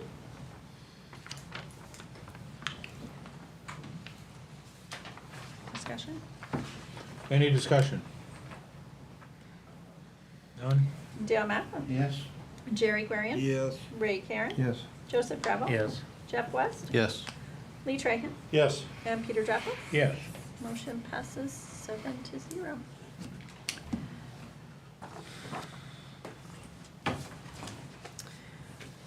Resolution 20-2023, providing for authorization for the town manager, Eric LaCroix, to be the official voting delegate, and we need a name for an alternate voting delegate for the Maine Municipal Association Annual Business Meeting.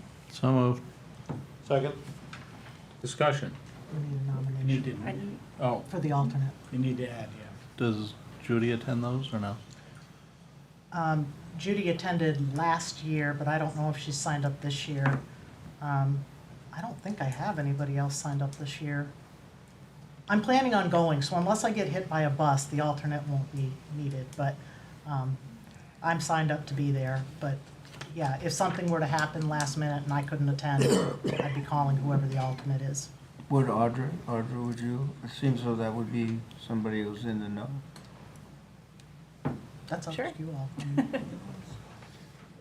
I don't want to put you on the spot either. How about No, you? Eric is gonna go. I don't wanna put you on the spot. Perfect. Erica will be there. Erica will be there, so, okay. I nominate Audra. Second that.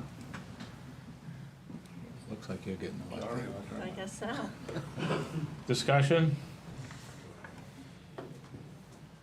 Okay. Okay, Dale Macklin, Yes. Jerry Querian, Yes. Ray Karen, Yes. Joseph Gravel. Yes. Jeff West, Yes. Lee Trahan, Yes. and Peter Grappo. Yep. Motion passes 7-0.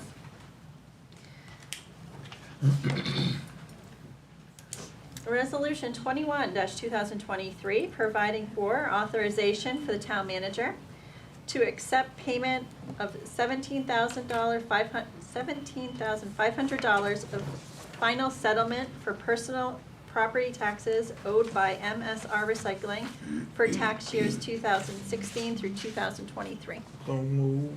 Second. Discussion? Question. Go ahead, Ray. Just regarding this particular property, is the business still operating and still accruing new taxes? Right now, they don't have a business permit because we won't give them one while there's still outstanding taxes. However, my understanding is that from time to time, he does a little side business, but he shouldn't be. Okay. I think we better take what we can get. Yep.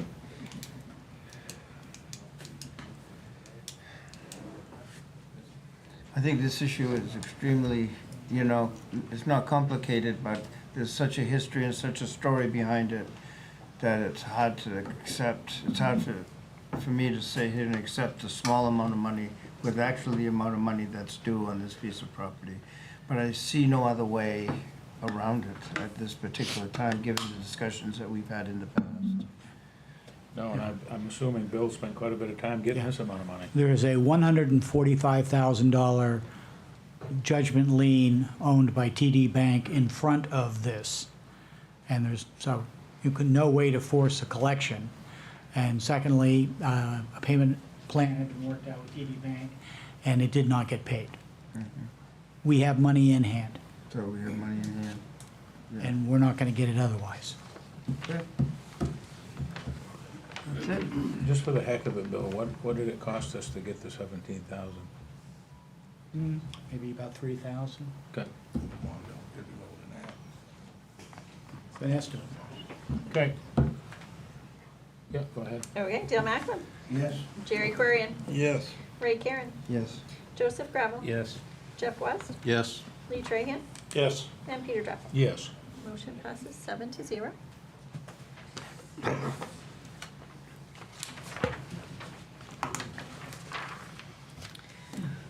Resolution 22-2023, providing for authorization for the HR and Finance Director to sign the attached memorandum of agreement with the Harold Alphon Center for the Advancement of Maine's Workforce.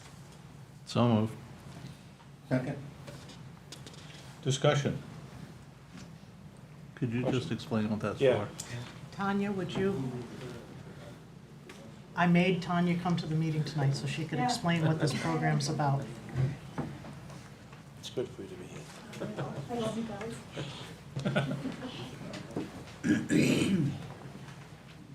So this is actually my first grant I've ever applied for. So it's basically, it's $1,200 per employee for a calendar year that we can use for any kind of training that we want to go to. If I wanted to take a class at KVCC, they'd give me $1,200 for the year. It's just basically, we don't have to show the funds up front. We just have to sign up at least 10 days prior to when we would like the funds. And they cut us 80, it's 50%. So if I need $60, they'll put up 30. And the town has to do the other 30, which most of us, we do have training budgets. But it would just help offset the cost for the employees by $1,200 each per year. So. Good job, thank you. Does it have to do with their job? It doesn't necessarily, but if it will improve, like, they gave the example when I went to this training that, one person was an EMS, but where they were living, a lot of Spanish-speaking people, so they went and took a Spanish class, and they paid for that Spanish class. So, I mean, we'd like it to go towards, obviously, work-related, but if it, but it's basically whatever like, I know a lot of our medics are going to medic school, this would offset at least $1,200 per person. Yep.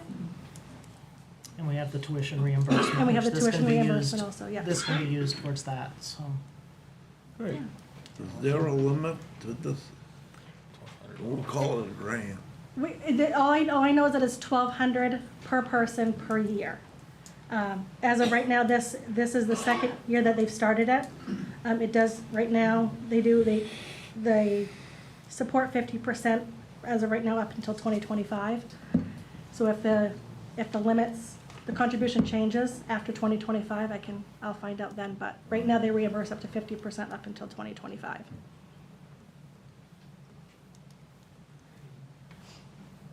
So in other words, we don't have to use it, but as we're training people, which is an expense that we incur every year, Yep, by this can make signing our up, training yes. dollars go further. Yep. So if somebody's taking EMT course, 50% of that EMT course will Yep. be paid for by this grant. So it'll save the town 50% of some of the educational costs. Correct. Yep. Up to the $1,200. Up to the 1,200. So, how many employees do we have? Full-time, we have 54. So all 54 could take Mhm. classes? Correct. Yep, the only people, like, they told me that can't, there's no volunteers, no elected officials, you have to be 18 years old with a high school diploma, and no part-timers. So it would be all our full-timers, which we have 54 of them, currently on the books. Is it just on the municipal side or the school side? Can you apply it to that side of the? That I do not know. I only did the training for the municipal side, so I My could guess definitely would be the ask. school would have to The school apply could, as yeah. well. All right. But I think it's open to everyone, so they would Oh, just yeah. need to get in touch with the foundation and they could apply as well. Probably I could should pass definitely- it on to them then. I can definitely shoot Peter Yeah. and Amanda an email. Yeah.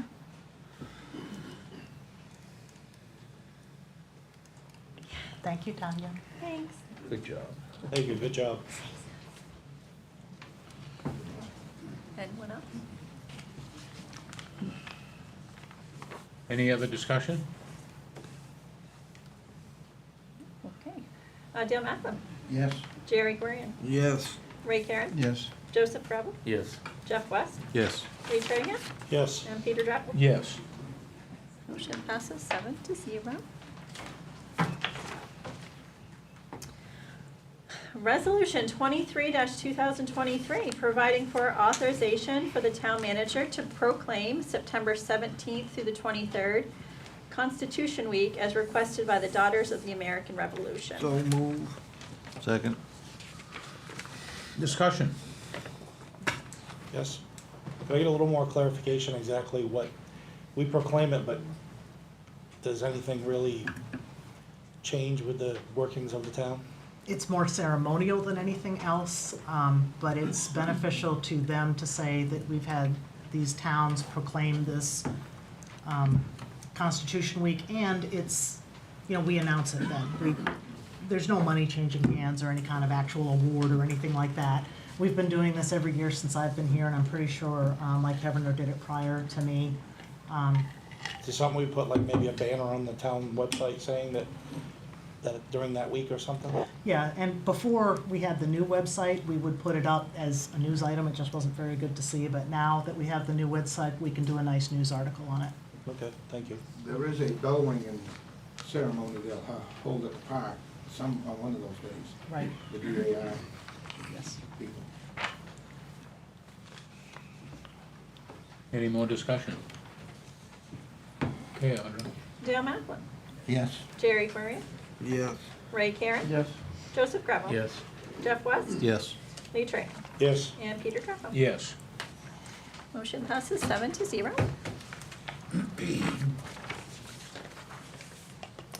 Okay, on to discussion, Foss Hill Road maintenance. I have, Mr. Gardner from Albion has been talking to me about Foss Hill Road. I'm gonna let him explain what the issues are out there, but this is the second time this particular road has been brought up to me since I've been here, because it is the line, the road is the line between Albion and Winslow. And we have residents that are living on that road, but the town of Albion is responsible for the road. Last time I had a discussion with an Albion selectman about this was regarding the posting of the road in the spring. But now we've got some issues with the road falling apart, so. Yeah, so my name is Mike Gardner. I'm an Albion resident. I'm Chair Selectman in Albion. And the reason why I'm here is about 2 weeks ago, I received an email. Of course, being a selectman, you receive, when people reach out to you, it's always because there's a problem, right? So this lady was talking about how rough the road was. And then upon further investigation, I found it interesting that she's actually a Winslow resident. Her name is Victoria Moody, and she might be here tonight. So part of my job, of course, is taking care of the roads. And I've heard a lot of like hubbub about the Foss Hill Road, and it's kind of been, on my radar, So 2 weeks ago, after she sent the email out to us, I went and I took a drive down it, and it is bad. I'm talking, yeah. The roads in Albion are really bad, and we're doing our best to fix them. But, so anyway, we got looking at it, and it's hellacious. It's really bad. So just trying to think about, what we could do to fix it. And I have got some prices. It's probably not appropriate to talk numbers tonight, but I do have some numbers. But it's just kind of unique the way the road is the town line. And I think that there's, and I could be mistaken, I think there's 2 Albion residents and there's Johnny's. So there's like a business and only 2 Albion residents on the road. And does anybody know how many Winslow residents are on Foss Hill? 6, okay. So basic. I didn't hear, excuse me, I didn't hear that. Okay. 6 Winslow? 6 Winslow. Okay, thank you. Yeah, so we're looking to do something, and honestly, I had no idea that there was financial issues or people are upset. No one wants their taxes to go up. I completely get that. Our taxes went up in Albion as well. But we just, basically, I just want to put a bug in your guys' ear to see if you would consider helping fixing this road. I know, technically the road is Albion, but, it's just kind of a unique situation where the Winslow residents are reaching out to me or whatnot, so. So you said there's 2 Albion residents? I believe so, yes. 6 Winslow. Does that 6 include Johnny's, do you know? No. No, so 7 Winslow taxpayers. 6 Winslow. Johnny's across the street. Oh, Johnny's is in Albion.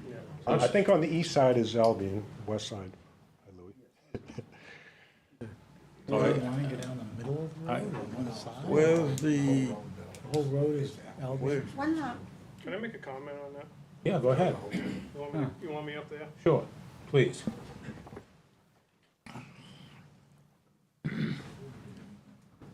Name's Mark Moody. I live on Foss Hill Road. For the last 30 years, I've been in Winslow. So this has been an ongoing battle with the town of Albion. I've talked to a couple of councilmen here, and the response I get when I say, when are you gonna fix my road? It's not our road. And they're right, it's not. But our taxes get paid to Winslow. Okay, so, but there are 6 Winslow residents on this road, and they've told you in the past, not our problem? No. A councilor from Winslow told me that. Yeah. Okay. Didn't say it wasn't our problem, said it wasn't our road.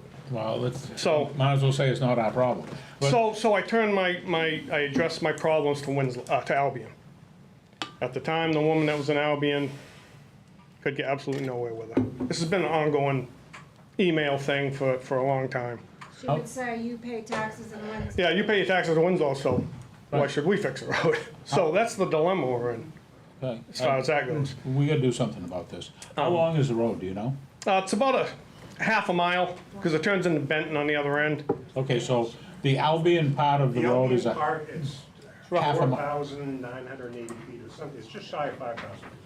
Okay, so more like a mile. More like a mile. Well, Okay. But it's very frustrating. Kicking the heck out of your car, right? Well, you All your pay vehicles- taxes in Winslow. Right. It's used as a crossover road for multiple trucks in the business. So it's really, the last time they paved, I think, was 24 years ago. I don't know if you have record of It that. was over but- that, it was like 27 years ago. Yeah. And Winslow paid half, I think, at the time. So once in a while, they'll come throw some patch in the road, and, you know, it's just, I think we need to discuss this at budget and do Yeah. something about it. so I just wanted to address that with you guys. I know Well, it's just been a- listen, you're taxpayers, and your taxes just went up, didn't they? That's a whole different subject, so. Well, no, but I'm not I'll being. keep it on the road. This has to be dealt with, and. So, thank you guys for your We time. will deal Appreciate with it. it. All right. Thank you so much. Mr. Gardner, Yes, you said you had some numbers, I do. and that we might not want to hear them. Do you have a ballpark number of what it would do to fix that road? I do. By either- by So, either so, so, whoever- and I know there's somebody here who knows a lot about this. Just one quick ballpark number, that's all. Well, the two options are to completely reclaim it and then pave it properly. That's price number one. And price number two is to skim coat it and chip seal it. And I know that the town manager is pro chip seal, I believe. Yeah. Well, and again, I'm not an engineer, so I haven't Okay. looked at the road itself. In my experience, having come out of Public Works, we use chip sealing quite a bit in Michigan successfully, but it's not perfect for every application. Generally, though, the rural roads is where you would tend to see chip sealing used. But what are the two prices you have? 165 and 100. Paul, what are we paying for a mile of reclaim with basin surface on it this year? Do you remember? I thought it was around 220. Yeah, Okay. And by the way, that price did not include like roadside work, which is estimated about $10,000, like knocking down the high shoulders. Would Albion be willing to go 50/50 on Yes. this Yes. as soon as next year? We could do it as soon as October. We can. Okay. Yeah, We can. Budget set. Our paving budget is maxed. Right. But, Okay. Well, that's something we can discuss at budget hearings coming up. well, we have to. Want to- We have to. I never even knew this existed, meaning I didn't know, I always thought that we went 50/50 on that road no matter what. No. But we have property owners on that road. Okay. It's a very odd configuration. Normally, you would think the town line would go down the middle of the road, not That's our be the entire road. It's a mess. Now, if something were to happen with our paving budget, and let's stay in contact. Absolutely. Okay. Yes. and I understand what everybody's saying here, but, you know, and I sympathize. I don't wanna be a Debbie Downer here, but I don't know, it's not our road, you know, but we'll discuss that at budget time and we'll Well, come it's and brought to our we'll. attention. Well, And, if it's, We'll bring it up. if- And I understand everybody, but I'm just. so how are they just saying supposed to get home? I know, I'm just putting that out there. I'm not saying I don't got it, I'll be out there this week. I'll probably be out there this week looking at it, I'll take a ride on it, and, you know, and but I'm just saying right Take a now, ride because you have to drive on the opposite side of the road I to will. get down. I'll be out there this week sometime to look at it, and I'll, you know. Thank you. Okay, thank you, sir. Thank you. Thank you for waiting so long. We will, we'll take That's this. the worst, I think. Okay. I got one more thing. Sorry.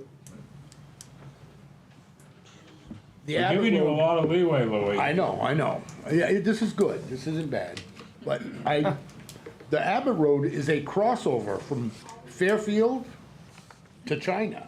So we've got tractor trailer trucks coming down that road. So I'm just saying, so if you put money into that road, it's not gonna last with these guys using it. We can't post every road. You can't, that's why my question, if you No, could. it's, you can't. You can, then you enter into another avenue. The minute you post a crossover road, Yeah. you really take the chance of losing some state funding. Okay. You know, with revenue sharing and what have you, so I've sympathized. Again, I'm on Taylor Road, crossover between Cushman Yeah. and 201. Yeah. I mean, 90% of that traffic's crossover, and it's trucks. Right, I understand, I just thought, Yeah. when he brought that up, I No. bring it up anyway. Okay, Lori. Yep, Yeah, it is. all right. Okay, utilizing seasonal drivers for snow removal operations and possible compensation. Paul's been waiting a long time. I asked for this discussion item because right now we're shorthanded for the winter and we're not getting applications for full-time positions. So I'm just asking the council's permission if we decide to go with part-time employees. We really have nothing in the budget designated for part-time employees. Obviously, we're saving some money because we have open positions, but it's something that I need council's blessing to. You know, whether we look at seasonal, part-time, per diem, whatever you want to call them, and what compensation we're willing to offer. I don't think legally you can go per diem. That being said, Paul, with the money you're saving with that position that you can't fill, do you think you could pay a seasonal or two seasonal rotating? I think so. I haven't really looked. I haven't gone that far yet, but. We don't have any choice. We gotta do something because some roads are gonna be very slow to get plowed this winter, because. Yeah. I can give you an idea of what we're tracking on that for this year. And the other issue is that we're potentially losing another employee to retirement in October, correct? I haven't been told that yet. And I But it's a have- potential. And I haven't been willing to broach that subject because I don't want to hear the answer. How's that for being honest? But no, he's told us he'll be here this winter, but Right. not next So, winter. right now, we're tracking a little bit low. It's looking like we're gonna have somewhere around $11,000 left in the budget at year end if we continue at the current level of spending. And you have to also keep in mind that in addition to the wages, we're probably looking, actually, we're gonna have more than that left. I'm sorry, I was looking at the admin line. Right. The regular salaries, we're closer to $90,000 Right, or 'cause we- $100,000 left over right now. Right, because we've So got one we're position. looking at coming in at only 80% expended. So you would have room to hire a couple of seasonal truck drivers, and they wouldn't earn benefits. So benefits right now are about 45%.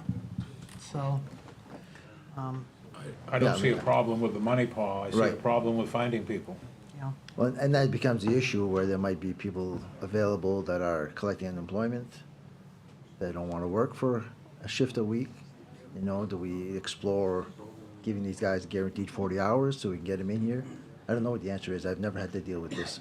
But I do know that it's going to be a long winter for the way we're going. Because I've got one guy, well, like I said, we haven't filled one open position. I've got one gentleman who's out. Looks like it's going to be long-term medical again. So you say we're gonna be 100,000 under? Right about, again, and that's a projection based on the first 2 months of spending. You're So- talking what, December, January, February, March? You've got enough money to hire two 40-hour, non-benefit people. Could you call back the employees that retired and just offer them? We've tried. Nobody wants to plow snow, Louis.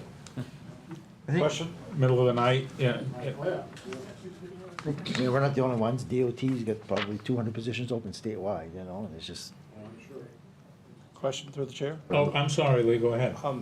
Would we be allowed to offer somebody a perk of, say, 40 hours a week without offering any kind of benefits? Does that go against any kind of? As a seasonal person, you can. We would still have to incur the earned paid leave. That's a law. So for every 40 hours that an individual works, whether they're benefit eligible or not, we have to give them 1 hour of earned paid leave. You gotta pay their comp, you gotta Yeah, match their we do have to FICA. pay work comp, we have to pay FICA. But other than that, no benefits. But I mean, could we state that it's a 40-hour position without overtime? Or would we even want to entertain that idea? that might come back and bite us. 'Cause- You can't legally Okay. say But- that. but I think or we do can that. I'm just trying to Right. think of how to control the But cost. but I think we can make their regular time. Plowing snow. Plowing time. They're gonna pull 40 hours. Right. And 2 storms a week, right? But most of it would probably be straight time, unlike the union guys who are overtime the minute they leave at 3:30 in the afternoon.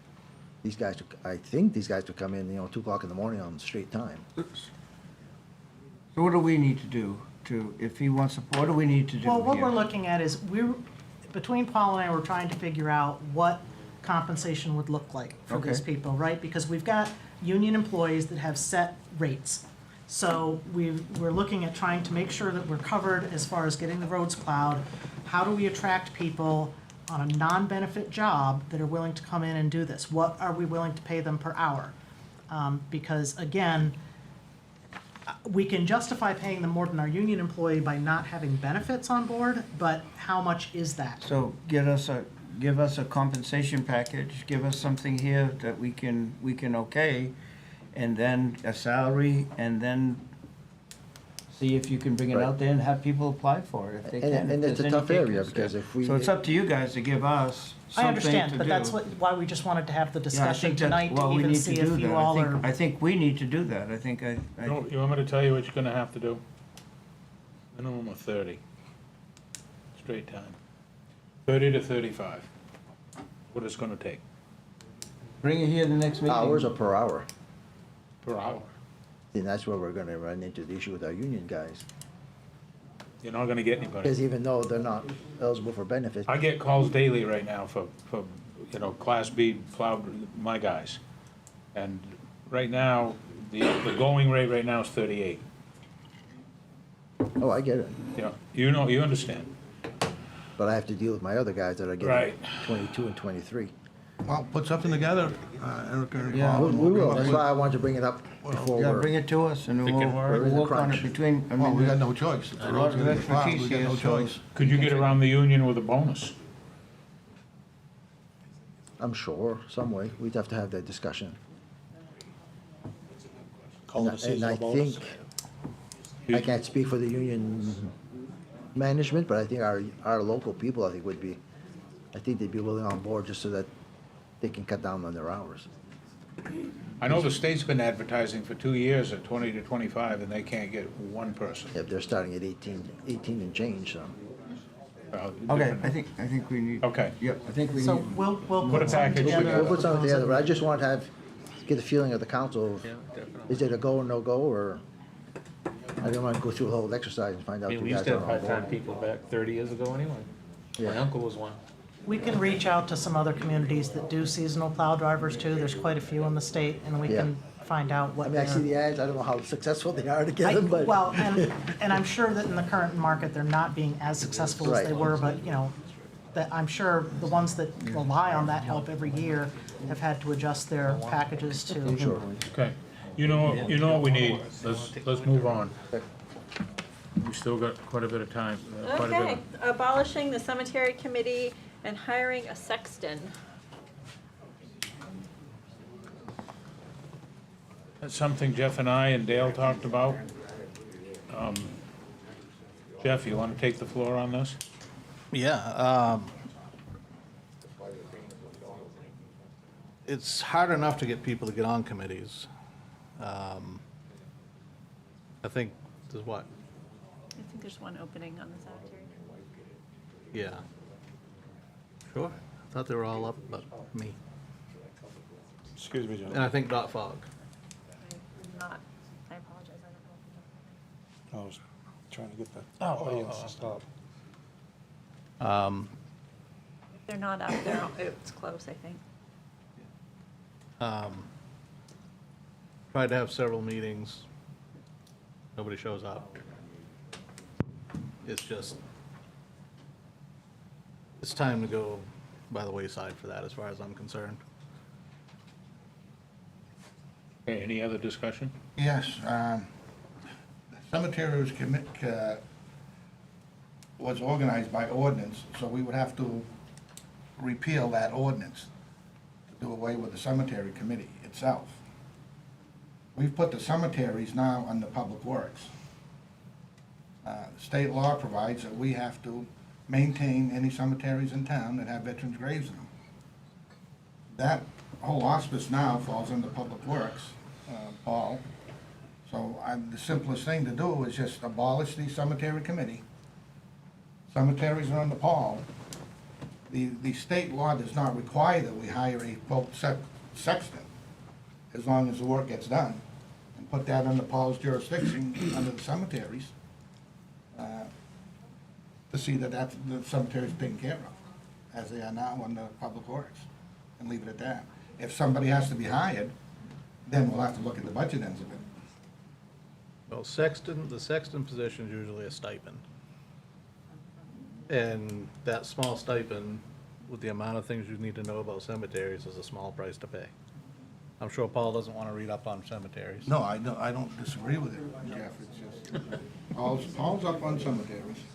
Okay, so that all being said, do we agree that we should repeal that ordinance and put a caretaker, sexton, whatever in place? What are we talking for price on a sexton? Typically, I don't know for sure. Well, the simplest way to do it is to put it under, include those duties into the mowing contract. And combine all that into one position. That all depends. You may not get anybody that applies for the mowing contract if they're the sexton as well. Oh, yeah, it's a possibility. I mean, I can find out what the typical stipend is. That's not hard to do. Yeah, we have I can look at the municipal survey on MMA. I remember seeing it when I was doing the other salary studies, but I didn't, yeah, it's not usually very much money per year. But I didn't look at the exact, because we didn't have sexton, so it wasn't really, I thought I heard a figure of like $1,500 or something. it's usually pretty low, So so. the sexton could be Paul, but we would give him a stipend for the extra duties? Is that what I'm hearing? We give him a stipend to get somebody to do it, because I'm sure Paul doesn't want to go out and get It's not graves. gonna be Paul to do it, it would be a Jason Fitch to do it, who takes care of the lawns now, takes care of everything else. If I can make a comment. Yeah. I mean, I have no problem with us doing all the maintenance. But we really don't have the time to get involved in lining up grave digging and selling Exactly. plots and the stuff that goes Right, with the and that's the sexton. part that we need a sexton for. That's what you because need, we didn't- a sexton. Yeah, our job is maintenance, the actual opening of graves, the actual burial part of the cemetery. There's not a whole lot of The selling of sexton. plots, but it's, somebody And has to Jason make. does it for Howard, he does it for all the Right, cemeteries in what, but somebody has to Palmyra now. coordinate when there's a funeral and make sure that, the grave gets dug, and gets buried, and gets, Plus keeping records of all of the burial plots, right. so. Which none of the above is being done now. Well, we've Well, got records, they're just not exact. every time I But have. the They're DAR very is not doing exact. They an are, but I amazing mean, job right now of trying to gather all that information. we don't have anybody in the town ranks that takes care of the records, that deals with the burials or anything like that. No. No. There's no such Well, person. it comes to me, and I go to Jason, because Right, that's what Jason does, right. so. So, But if Jason drops dead tomorrow, there's no continuity of those records and where they are, and they should. No, all- it's they- all, they're gathering all that information, so. That should all be under town control, since there are cemeteries. Correct. We have some spreadsheets, they're just, Amanda was keeping them. Yeah, we We're just not actually sure have how accurate they are, Right. so hopefully when the Daughters of the American Revolution turns in their data, we can compare them and, Right, they're working off the data we have. No, I realize that, and I've And- talked to Jason too, it's just, I've dealt with And cemeteries in the straightening things past. out.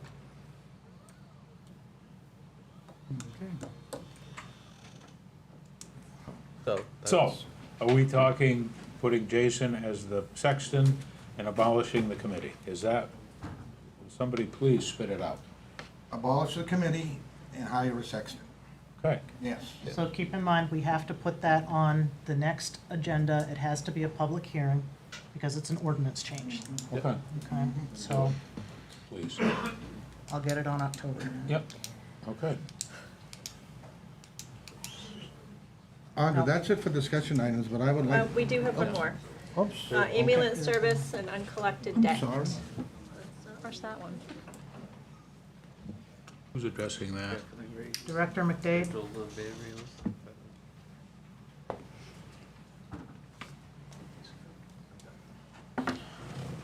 Haven't died yet.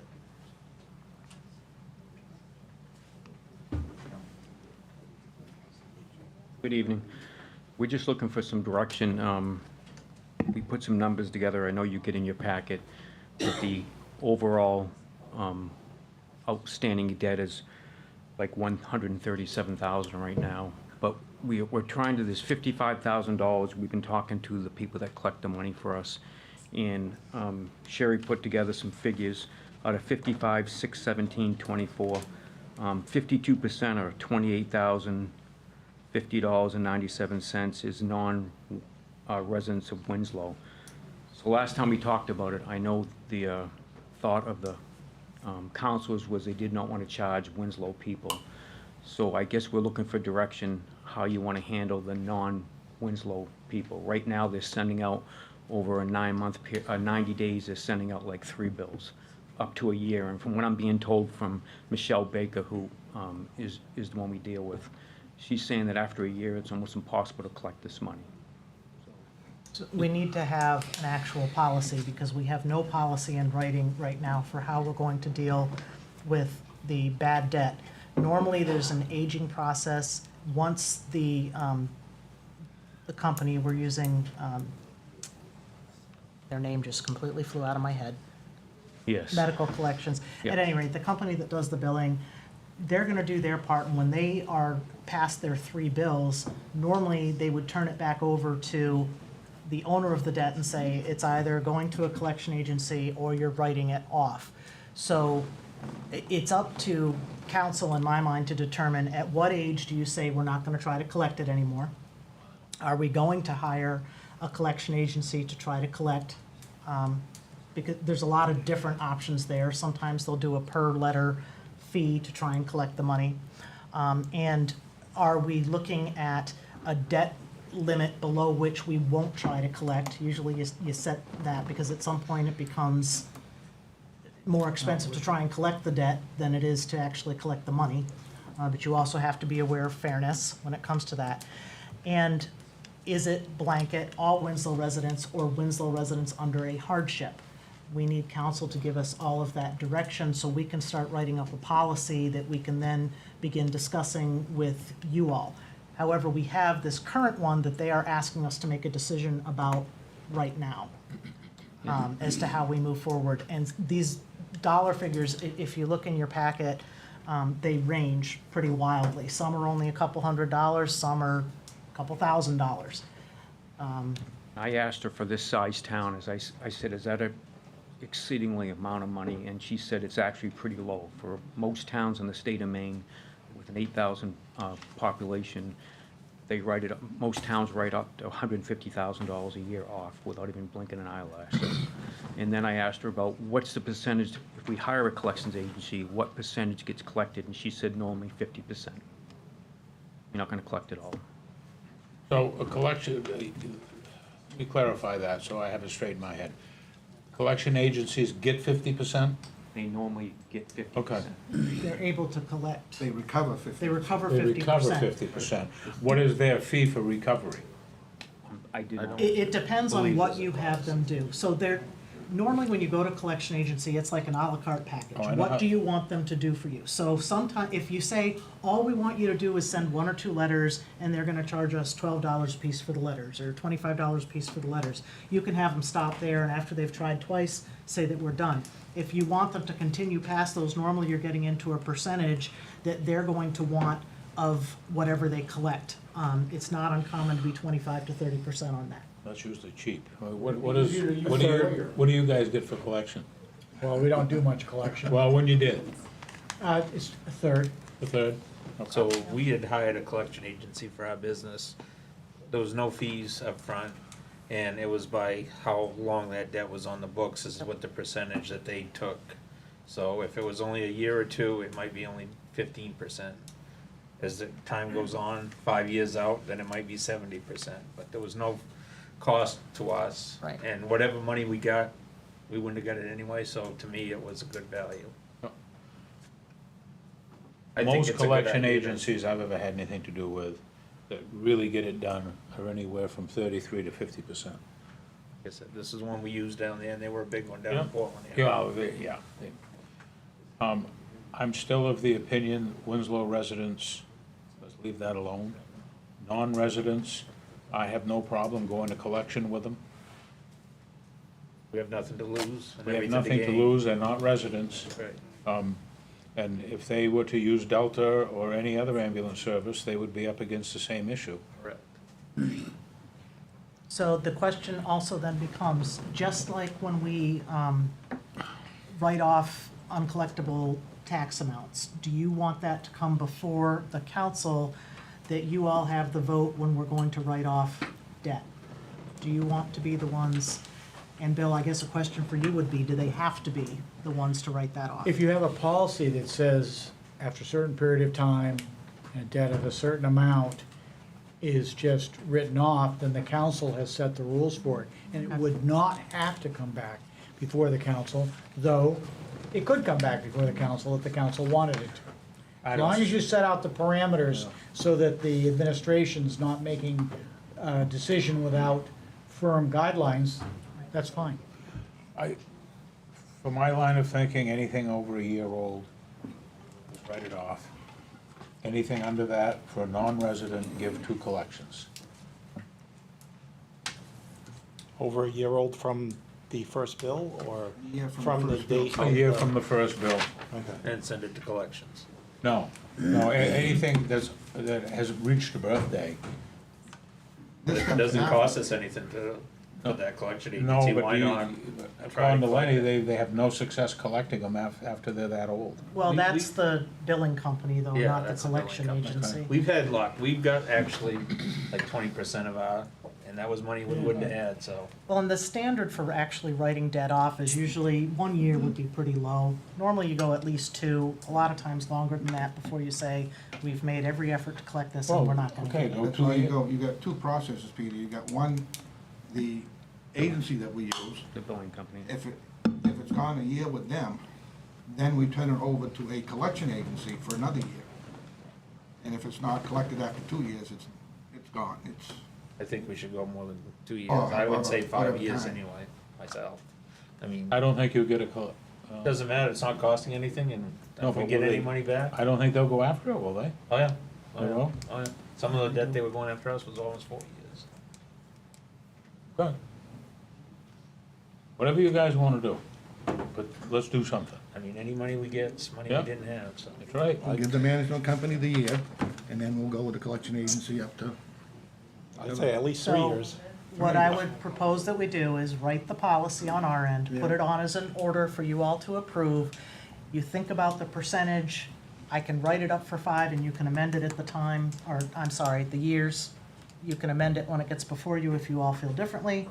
Why don't we get a hold of some collection agency, just see if Yep. things have changed or haven't changed?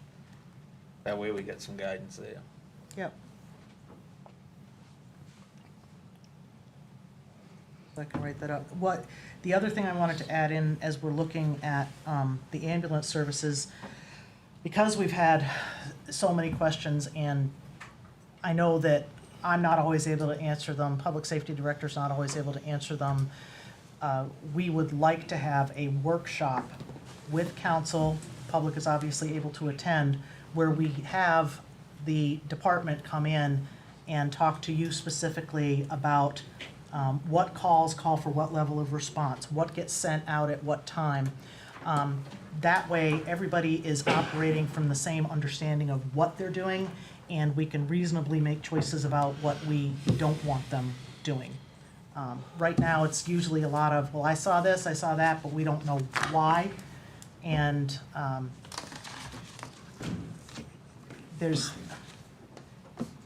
things change whenever you get new leadership at the deputy chief level or before at the fire chief level, and they're doing things differently than the last guy was doing. So it gets very hard for someone who doesn't spend their entire life in fire like myself to determine what's reasonable, what should we really be doing, what calls warrant we empty the station, what calls should we not be doing anything like that for. But I think it would be helpful for all of us from an education standpoint to have a workshop specifically with fire and EMS to understand what they're doing, and probably eventually with some other departments too, but I think that one generates the most questions about how things are operating. And they really want to share with you also about the staffing levels, whether we stay with 4 or go to 3 with the overtime situation we're in now.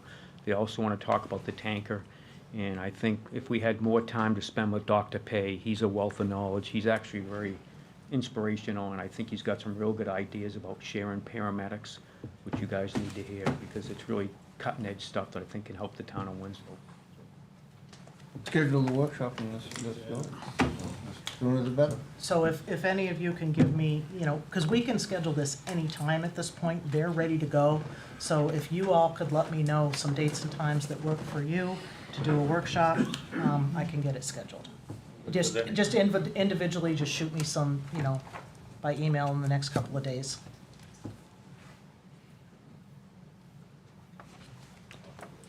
Thank you. Lenny, stay right there, will you? Audra, I'd like to make some comments here before we go into the Okay. remaining executive session stuff. This article that came out in the newspaper the other day, I'm sure everybody's read it. I want to get some facts straight on that. There were two people quoted as saying that we have had 11 officers leave the police department since Lenny was hired as fire chief 3 years ago. That's not true. What'd I say? Police chief. Police chief. The day before Lenny was hired as police chief, there were 10 officers on our force. Today, 6 of those are still there. 4 have left for other jobs. Where they're coming up with 11 people and an entire turnover of that roster on our police department since Lenny was here is not true. That's a matter of fact with our employment records at the town office. So I want to get that straight. Somebody didn't do their homework.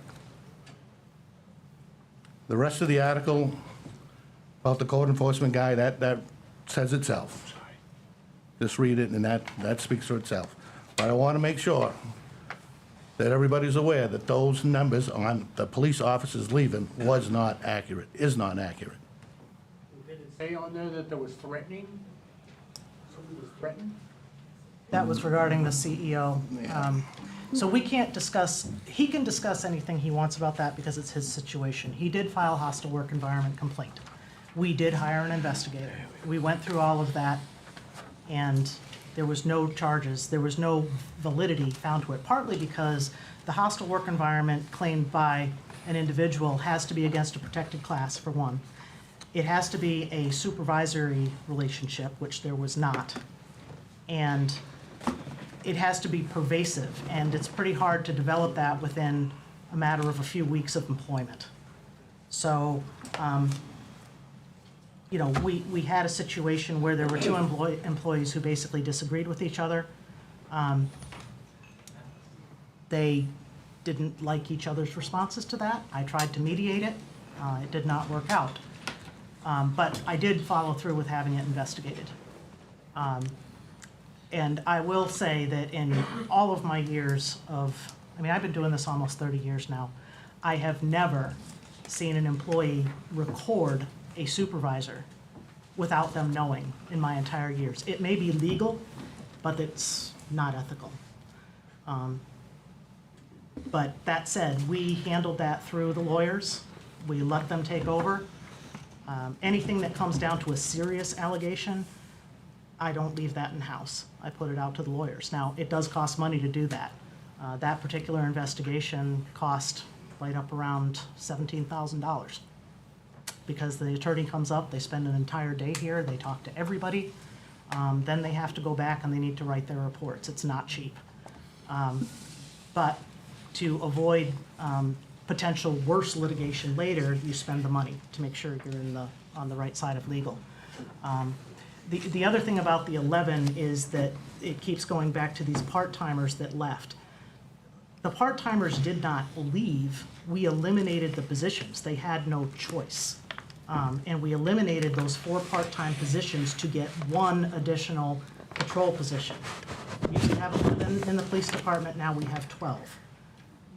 The plan had been to add another one this year, but we gave that up to get the deputy chief, and that's the reason for your lieutenant moving back to either to detective or patrol. It's gonna be something along those lines.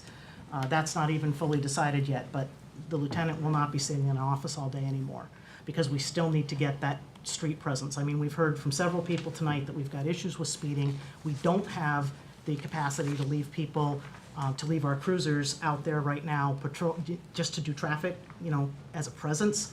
But I do think there's a lot of areas that really need that, but that department is way busier than I think a lot of people understand. I think we should be publishing a lot more call data as to how busy they actually are on other emergency calls. So I get it. I mean, I totally understand. And doing things like putting the traffic trailer out is a temporary fix, but that's pretty much the best thing you got, because people will watch the traffic trailer while it's out there, they slow down, and then as soon as it's gone, they go right back to whatever they were doing before. So I get it, but again, there's a cost to having these things out there. So, but again, the part-timers, that was a trade-off. That was a budgetary trade-off. The part-time workforce, we got limited utility out of because they weren't always available. We needed to know we were gonna have an officer on site at all times, so, or at least in what their schedule was. So that was the trade-off on that. So to answer your question, Councilor Macklin, the majority of our senior people stayed. We lost some people in new offices, and that's very normal with new offices. They start into the profession, and then they start, you know, young people go where the money is. Quite a few of them But left. the fact of the matter is, according to the records, there were 10 the day before you got here. That's correct. 6 of those are still here. Yes. The senior officers stayed here, other than one. Yeah. So, okay. Thank you. Okay, if I could I make a motion to enter into? Just a second, Ray. I'm gonna make a motion to suspend the rules again so that we may add to the agenda another executive session matter. So I would move to suspend the rules first. That's right, Bill? Yeah. To add an additional executive session? To add an additional executive session pursuant to 1 MRSA subsection 4056 A and E, personnel matters and consultation with counsel on rights and responsibilities. Second. Somebody make a motion. I made the motion, just Second. seconded it. Okay, discussion? Okay, Dan Macklin? Yes. Jerry Querian? I'm sorry. Jerry? Yeah, I'm thinking. Oh, okay. Abstain. Ray Karen? Yes, I'll do it this time, yes. Joseph Gravel? Yes. Jeff West? Yes. Lee Trahan? Yes. Peter Drucker? Yes. Motion to suspend the rules and add another executive session passes 6 and 1 abstention. Okay, Ray, what did you have? I just was going to do the motion to enter into executive session pursuant to 36 MRSA subsection 8412E, poverty abatement discussion. Second. Dale Macklin? Yes. Jerry Querian? Abstain. Oh. Ray Karen? Yes. Joseph Gravel? Yes. Jeff West? Yes. Lee Trahan? Yes. And Peter Drucker? Yes. I'd like to change that to yes. Yes. Motion passes 7-0. We have to do the second one. No?